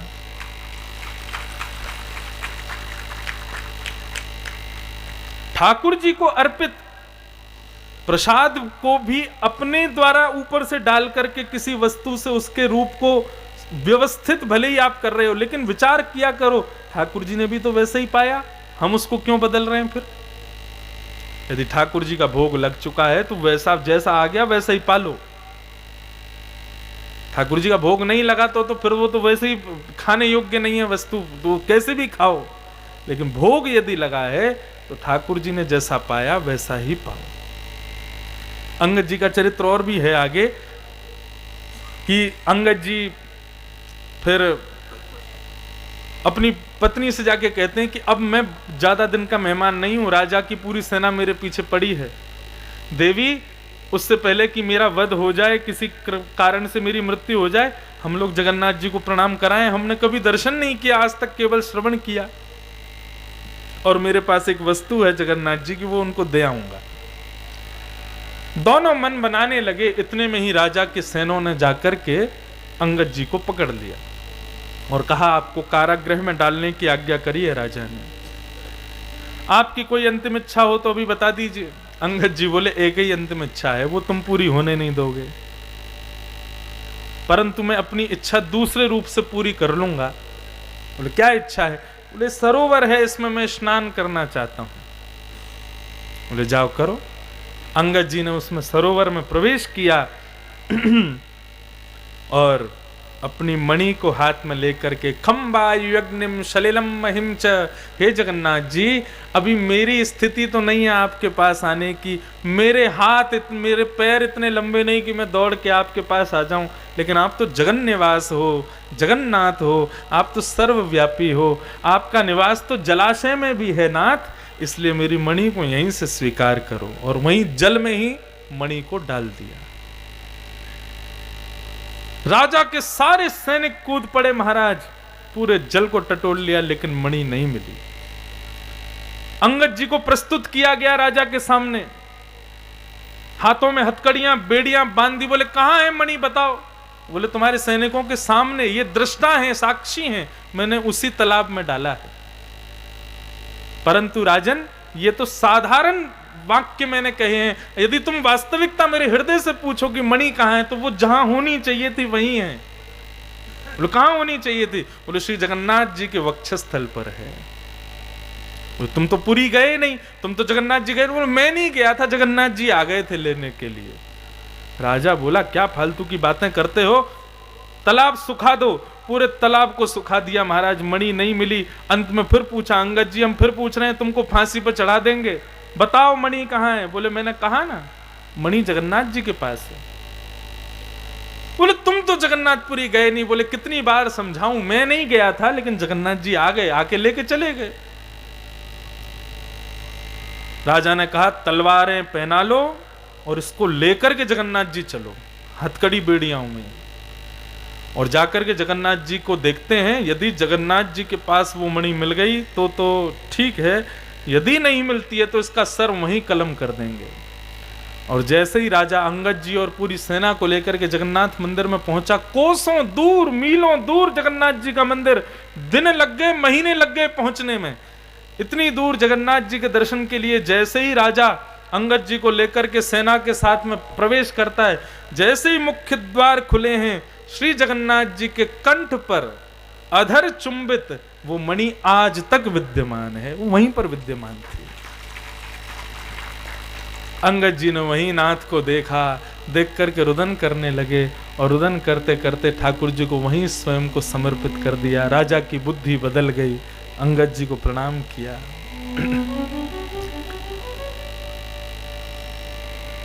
तो हम लोग किस विषय में चर्चा कर रहे थे? वासुदेवैक निलय।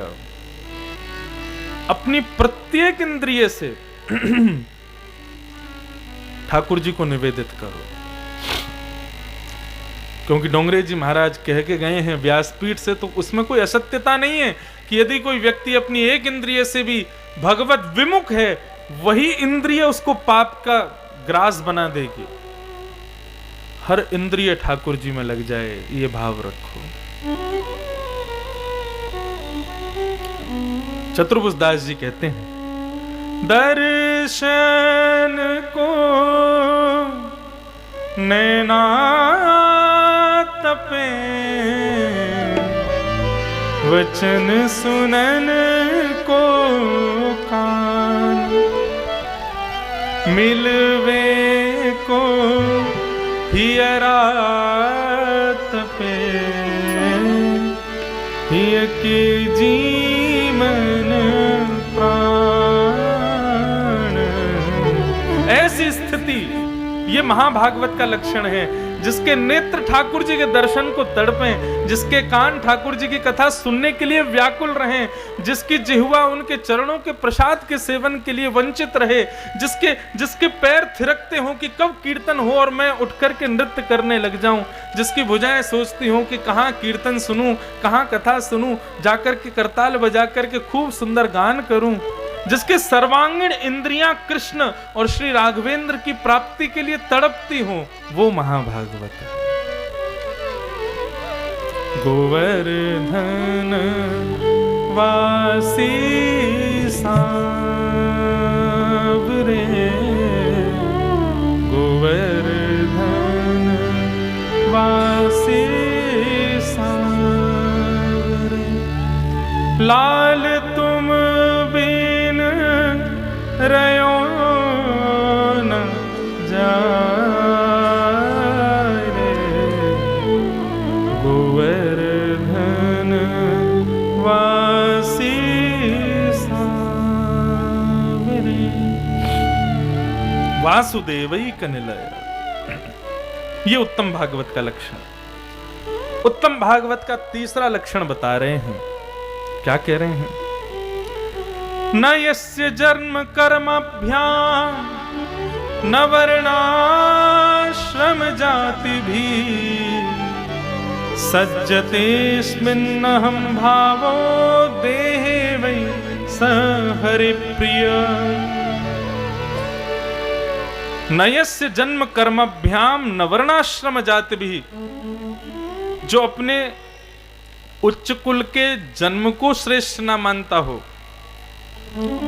न वर्णाश्रम, अपने वर्णाश्रम को श्रेष्ठ ना मानता हो, अपने कर्म को श्रेष्ठ ना मानता हो, सज्जतेस्मिन् अहम भाव, जो अहम भाव से सदैव निवृत्त रहता हो, अहंकार से निवृत्त रहता हो, देहे वही स हरि प्रिय, वो हरि का प्रिय है, वो ठाकुर जी का प्रिय है, वो महाभागवत है।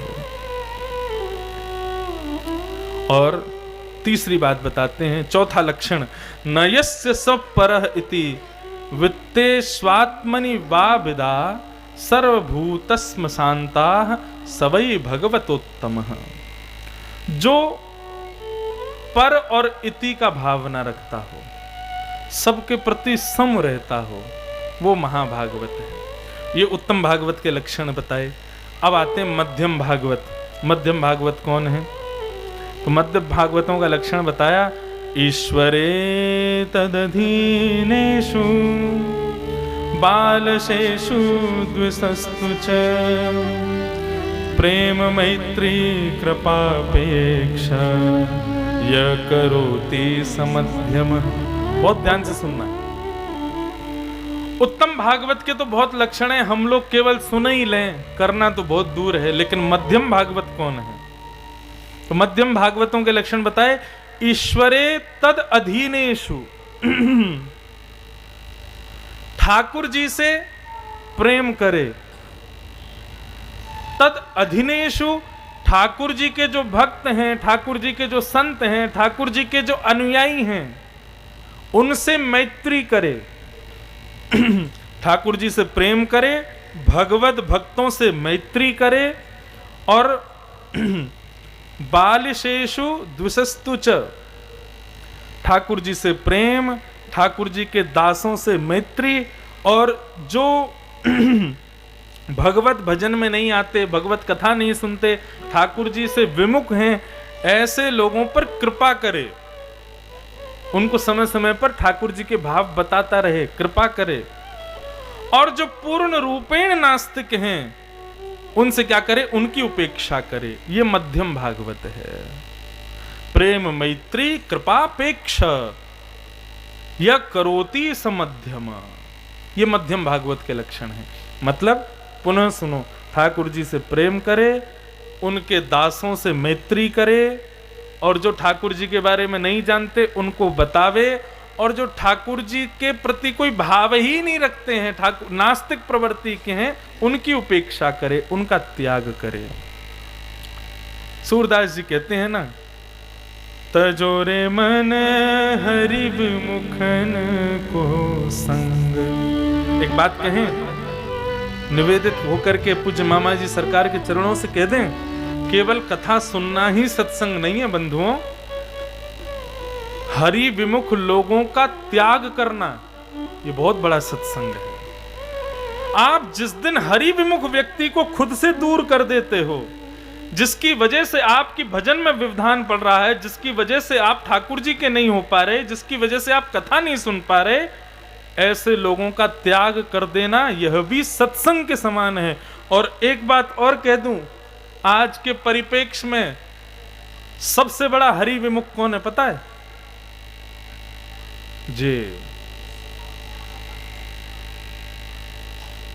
अगर व्यक्ति इसका त्याग कर दे तो वो सत्संगी मानो उसको।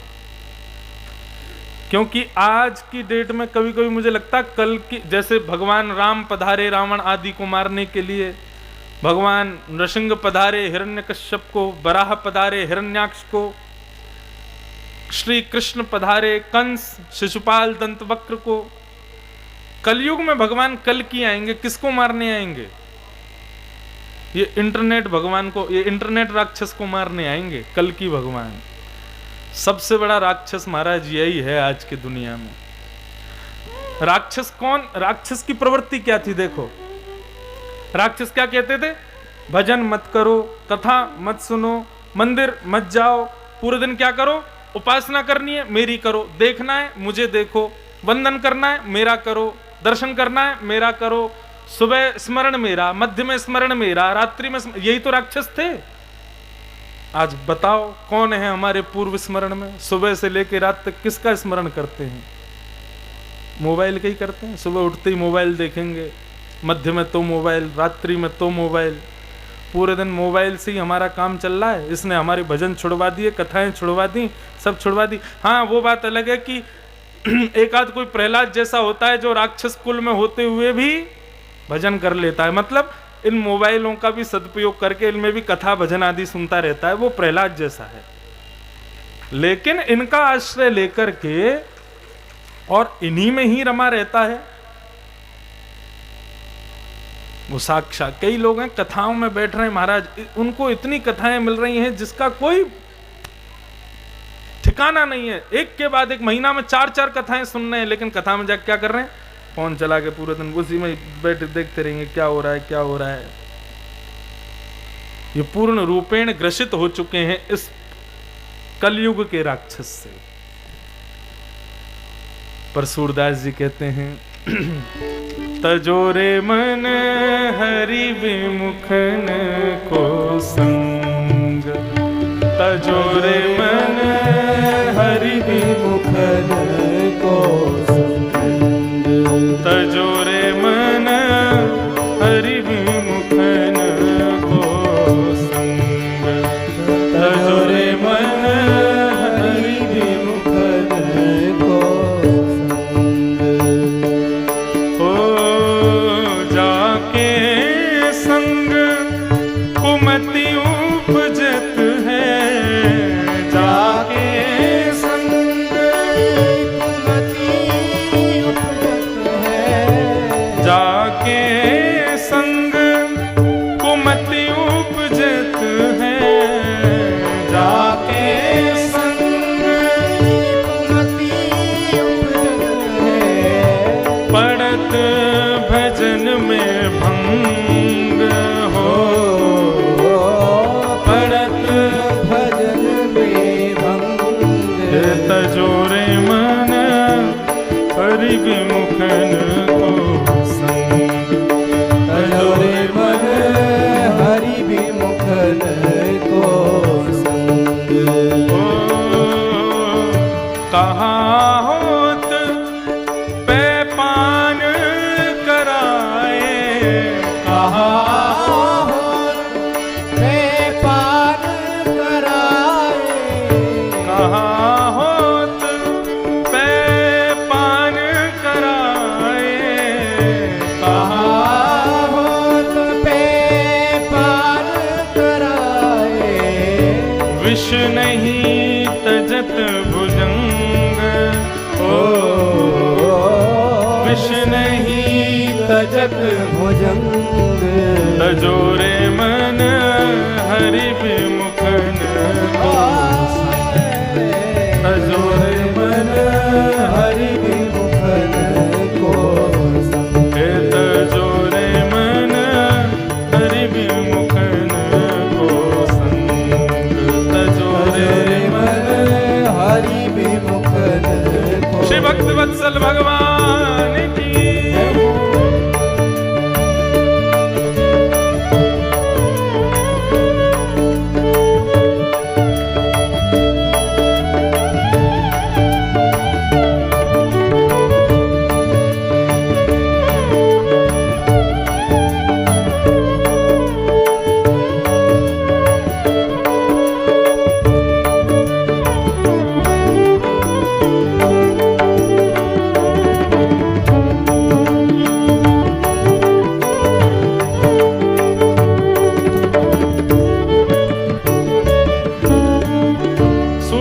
पता ये पद किनके लिए कह रहे हैं? हम वैष्णव हैं और जो वैष्णव नहीं है उनका त्याग करना है। लेकिन कई बार क्या होता है, कई लोग आते हैं वो कहते हैं महाराज जी हम तो भजन करते हैं लेकिन हमारे पिताजी हमको नहीं करने देते, हमारी माता जी हमको नहीं करने देती, कई माताएं आती हमारे पति नहीं करने देते, और कई पति भी आते हैं बोले हमारी पत्नी मजाक ही उड़ाती रहती है, पूरे दिन तुम माला ही जपते रहते हो और कोई काम नहीं है। आप कहते हो तजोरे मन हरि विमुखन को संग, इनका संग कहां से छोड़ें? ये तो हमारी माँ है, हमारे पिता हैं, हमारी पत्नी, हमारे बच्चे हैं, इनको कहां छोड़ दें हम? देखो सूरदास जी तो वैसे कह रहे हैं पूर्ण रूपेण त्याग कर दो, क्योंकि कहा होत पे पान कराए विष नहीं त्यजत भुजंग। तुम तो सोच रहे हो कि भाई ये मेरे संग से ये सुधर जाए, लेकिन दूध कितना भी पिलाओ सर्प तो विष ही उगलेगा। अब उनके अंदर कुबुद्धि है, ठाकुर जी के प्रति भाव नहीं है, तो वो कभी होगा ही नहीं। प्रयास करो हो जाए, नहीं हो तो फिर क्या कर सकते हो, उसका त्याग ही करना है। परंतु जब त्याग की बात आती है तो बंधुओं एक बात याद रखना, मनसा वाचा कर्मणा 3 स्थितियां होती हैं। कर्मणा त्याग क्या है? हमने उसको शरीर से ही छोड़ दिया, अब कभी हमसे मिलना मत, कभी हमसे जुलना नहीं, दूर ही रहो हमसे, ये कर्मणा त्याग है। वाचा त्याग क्या है? बोले त्याग तो नहीं कर रहे लेकिन मुख से बोल रहे हैं कि हमने तुम्हारा त्याग किया। लेकिन मनसा त्याग क्या है? जो महादेव ने किया। जब सती जी ने श्री रघुनाथ जी की परीक्षा ली सीता जी का रूप धारण करके, तो महादेव को जब पता चला कि भगवान शिव को पता चला कि ये मेरे नाथ की परीक्षा लेके आई है, शरीर से त्याग नहीं किया, बस स्थिति ये की कि जो आसन बगल में रहता था वो सामने लगा दिया, मन से त्याग। अब मैं तुमको कभी स्वीकार नहीं कर सकता पत्नी के रूप में। रहो तुम यहीं पे कैलाश में ही रहो, हमारे संग ही रहो, सब तुमको पूजेंगे उसी भाव से कि तुम हमारी पत्नी हो, लेकिन मैं मन से स्वीकार नहीं कर पाऊंगा। ये मन से जो स्वीकार है और मन का जो त्याग है ना, ये विशिष्ट है। कई बार हम शरीर से वस्तु का त्याग कर देते हैं लेकिन मन से नहीं कर पाते, तो भी वो त्याग परिपूर्ण नहीं माना जाएगा। लेकिन कोई व्यक्ति शरीर से तो संग हो लेकिन मन से उसका त्याग कर दिया गया हो, तो वो त्याग श्रेष्ठ है। जो लोग परिवार के भगवत विमुख हैं और आपको भी भगवत विमुख करना चाहते हैं, ऐसे लोगों का शरीर से त्याग तो नहीं किया जा सकता, मन से छोड़ो, मन से उनका त्याग करो, मन से त्याग करो। सूरदास काली कामर पे, सूरदास काली कामर पे, चढ़े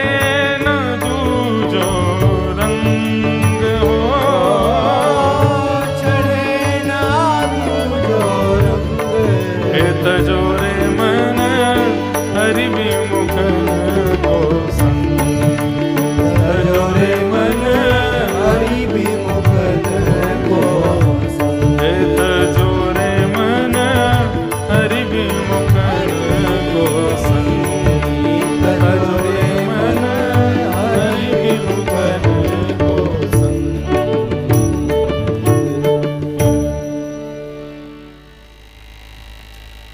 मन से त्याग, सूरदास जी कह रहे हैं। तो मध्यम भक्त कौन है?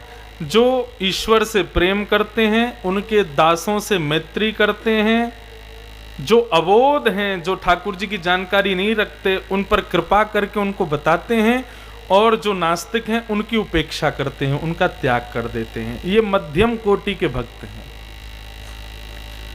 और साधारण कौन है? आचार्यामेव हरे पूजाम्य श्रद्धयेहते, न तद्भक्तेषु चान्येषु सभक्त प्रकृत स्मृति।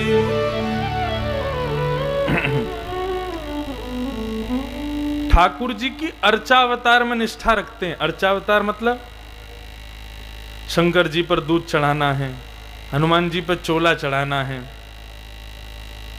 दुर्गा मैया पे जाकर के छत्र चढ़ाना है, लाल चुनरी चढ़ानी है।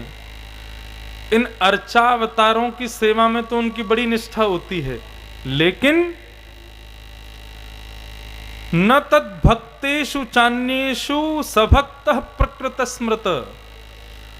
भगवान के अनन्य उपासी, भगवान के ही स्वरूप संतों के प्रति उनकी कोई निष्ठा नहीं होती, भक्तों के प्रति उनका कोई भाव नहीं होता, कथा में उनकी कोई रुचि नहीं होती।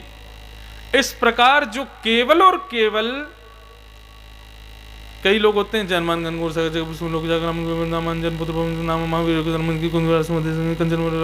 लोग ऐसे करके हनुमान चालीसा पढ़ लेते हैं पूरी। उस हनुमान चालीसा का एक चौपाई का भाव वो व्यक्ति नहीं बता सकता।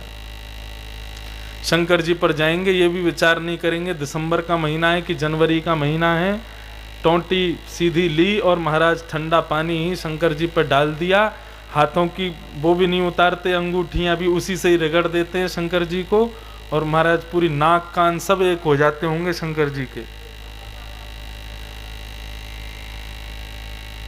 कई लोग पंचामृत अभिषेक करते हैं तो उसमें वो चीनी आजकल जो होती है मोटी चीनी, उसी को शंकर जी पे डाल देते हैं, और दही शहद ऊपर से होता है सब, उस पर चीनी डाल के मेरी तो रूह कांप जाती है जब चीनी के संग में शंकर जी पे ऐसे लेप लगाते हैं ना, वो लगता है बेचारों को कितने छाले पड़ गए होंगे मुखमंडल पर। मतलब भक्त तो हैं, मंदिर तो जाएंगे, हनुमान चालीसा का पाठ तो करेंगे, हनुमान जी पे चोला चढ़ाएंगे, बर्क लगा देंगे, शंकर जी पे खूब आराधना करेंगे, राम सिया जी को प्रणाम कर लेंगे, ठाकुर जी को जाके मंदिर तो जाते हैं, लेकिन ना तो कथा में रुचि है, ना संतों में रुचि है, ना भक्तों में रुचि है। अब हमको पद याद आ जाता हर बात पे। एक पद और है, उस पद में श्री कृष्णदास जी कहते हैं, ठाकुर जी ने तुमको अपना लिया ये कैसे जानो? प्रियतम जब अपनों करी जाने, कब जाने?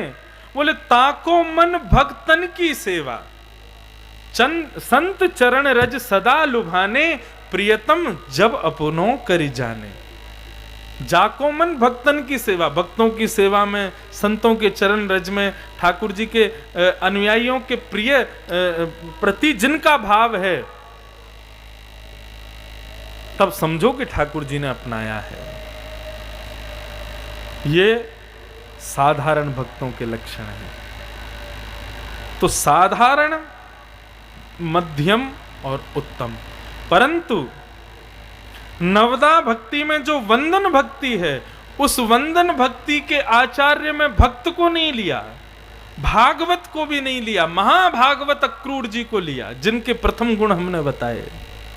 सर्वभूतेषु यः पश्येत, जो सब में भगवान को देखे और भगवान में सबको देखे, प्रथम दृष्टि।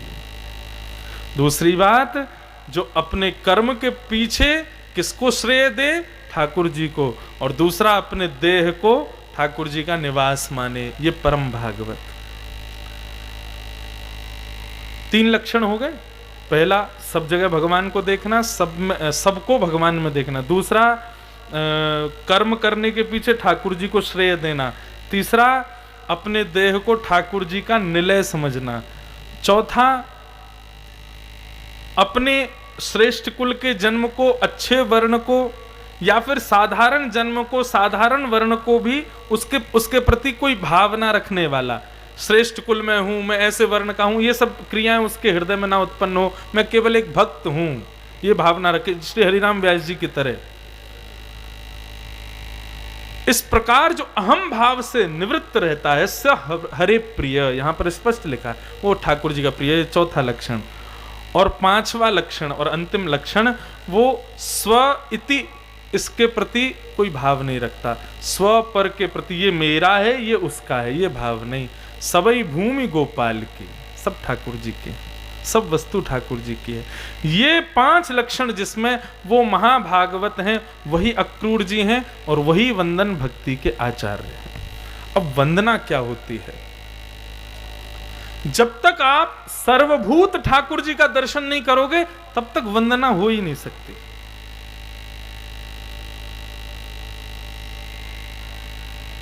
और इस बात का प्रतिपादन कौन करते हैं पता है? वंदन भक्ति के कलयुग के आचार्य। वंदना भक्ति को जिन्होंने सर्वव्यापी कर दिया इस कलिकाल में, कौन है बताओ? सब लोग गाओ, ठीक है? उनका नाम गाते हैं, कौन है? जय जय सिया रघुराई, जयति जय तुलसी गोसाई, जय जय सिया रघुराई, जयति जय। बोलो गोस्वामी तुलसीदास जी महाराज की। वंदन भक्ति के कलयुग के आचार्य हैं गोस्वामी श्री तुलसीदास जी महाराज, जिन्होंने सबको वंदन किया है। श्री रामचरितमानस को प्रारंभ करोगे तो वंदना से ही प्रारंभ होता है, सबको वंदन। और ये सर्व वंदन कब होता है? जब तक आप महाभागवत की स्थिति में नहीं आओगे, जब तक सब में रघुनाथ जी को नहीं देखोगे, सबके प्रति वो गुण का भाव नहीं देखोगे, तब तक आप में वंदन भक्ति नहीं आ सकती। ओहो जय जय सिया रघुराई, जयति जय तुलसी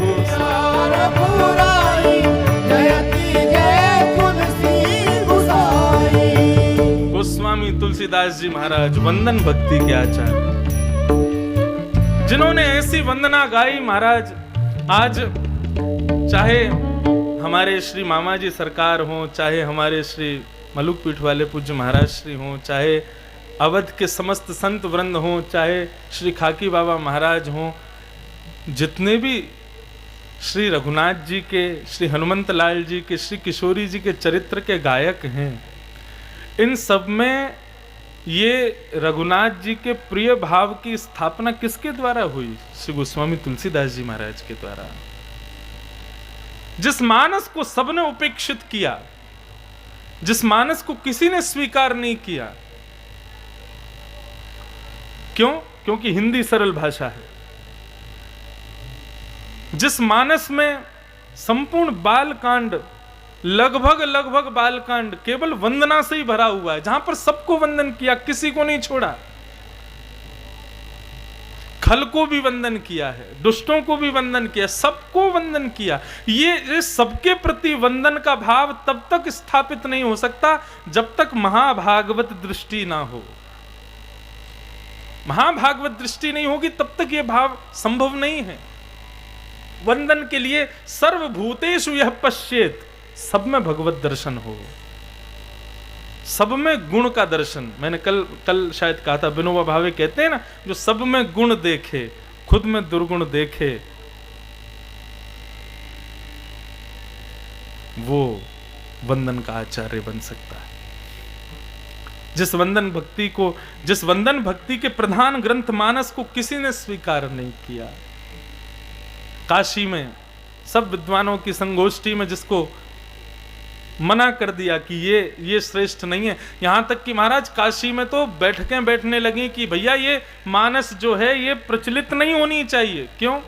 क्योंकि मानस प्रचलित हो गई तो संस्कृत हमारी नष्ट हो जाएगी, लोग वेद पुराण और इन सब के प्रति बिल्कुल अश्रद्धा रखेंगे। इतनी सरल भाषा में सब कर दिया है, इसी के प्रति सबका भाव हो जाएगा। वैसे वास्तविकता एक बात बताएं, व्यास किसको कहते हैं? वेदान विस्तारयति, जो वेदों का विस्तारीकरण करे।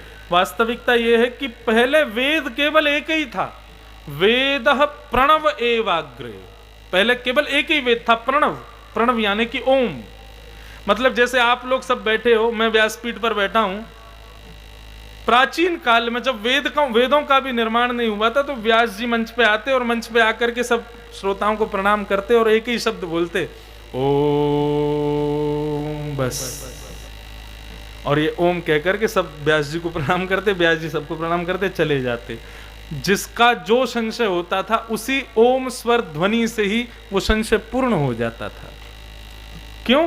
क्योंकि लोगों की बुद्धि इतनी विकसित थी कि वो ओम स्वर उनकी भावना के अनुरूप उनकी बुद्धि में प्रवेश करके उनको विवेक दे देता था। लेकिन धीरे धीरे धीरे जब युग व्यतिक्रम हुआ, वेद व्यास जी को चिंता हुई कि अब ओम से काम नहीं चलेगा, तब उन्होंने एक वेदम चतुर्विधम, 4 वेदों में परिणत कर दिया उसी ओम को ही, ओमकार को ही। ऋग्वेद, यजुर्वेद, सामवेद, अथर्ववेद। भागवत का पूरा जो द्वितीय स्कंद है वो इसी बात पर ही निर्धारित है। प्रथम स्कंद के भाव में यही सब कुछ है। उसके बाद महाभारत लिखी, 18 उपपुराण लिखे, 17 महापुराण लिखे, तब भी हृदय शांत नहीं हुआ। तब आकर के नारद जी ने उनको समझाया, तब उन्होंने श्रीमद् भागवत की रचना की। मतलब क्या था कि हम सूक्ष्म से विस्तार की ओर ही तो बढ़े, विस्तार का विस्तार, विस्तार का विस्तार, विस्तार का विस्तार होता चला गया। तब आया ये कलयुग। इस कलयुग में भी आज से 500 वर्ष पहले तक भी लोगों का कल्याण केवल उन्हीं विस्तार किए हुए ग्रंथों से हो रहा था।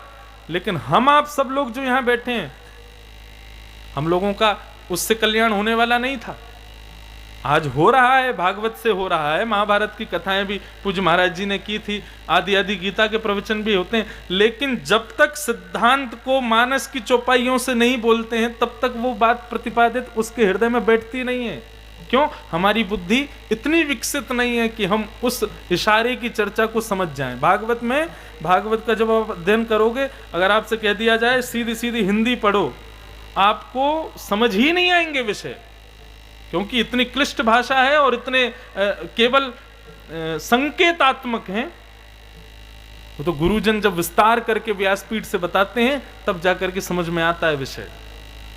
उसी विस्तार की श्रृंखला में भाषा शब्द में जब निर्माण किया गया मानस का,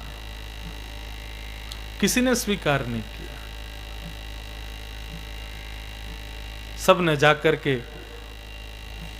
बड़े बड़े विद्वानों से प्रार्थना की कि बोले महाराज गोस्वामी तुलसीदास जी की इस ग्रंथ को प्रचलित मत होने दीजिएगा, नहीं तो हमारी संस्कृति का बहुत बड़ा कुठाराघात होगा संस्कृति के ऊपर।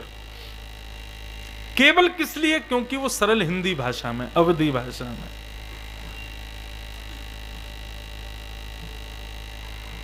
ठाकुर जी मानते हैं ऋते ज्ञानान्न मुक्ति, संस्कृत ठाकुर जी को प्रिय है, ठाकुर जी की भाषा है।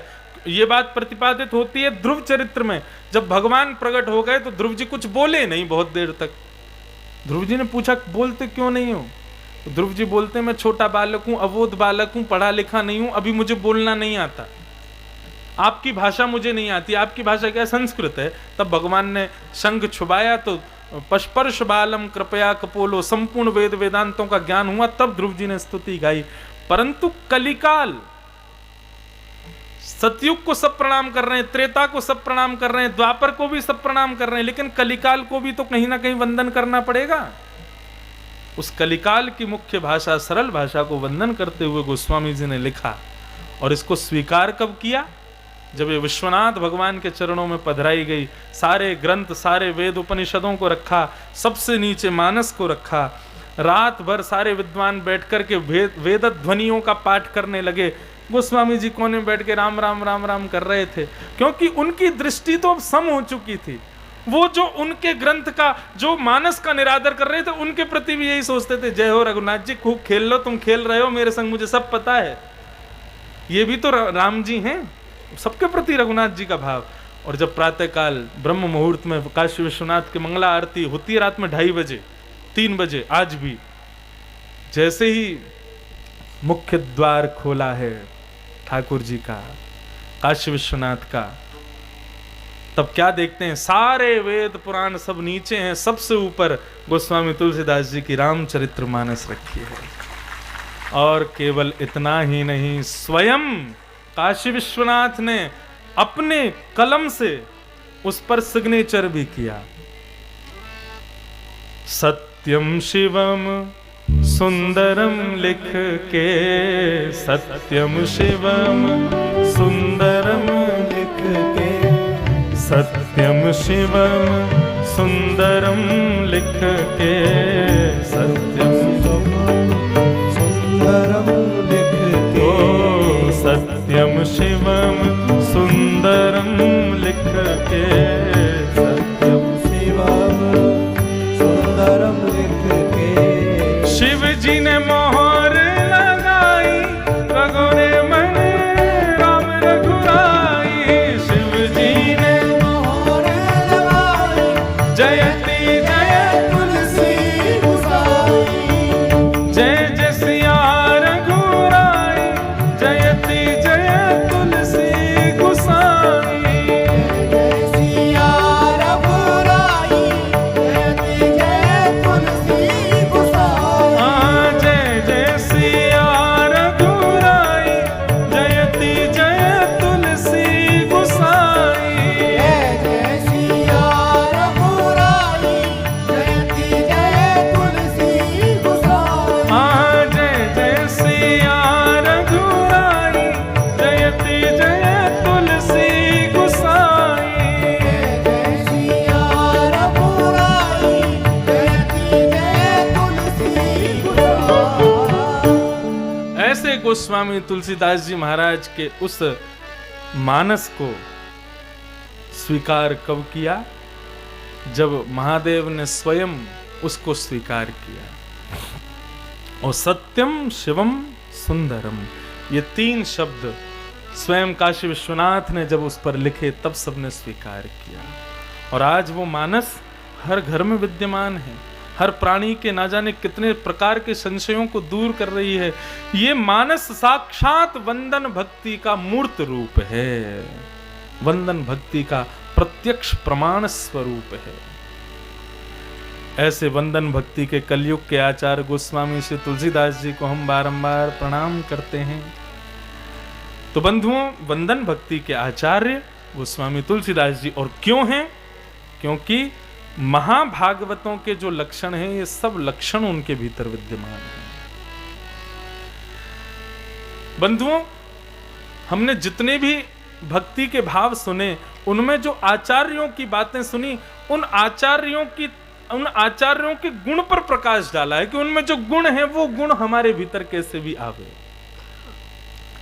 वो गुण यदि आ जाए तो वो भक्ति भी कभी ना कभी कृपा हम पर जरूर करेगी।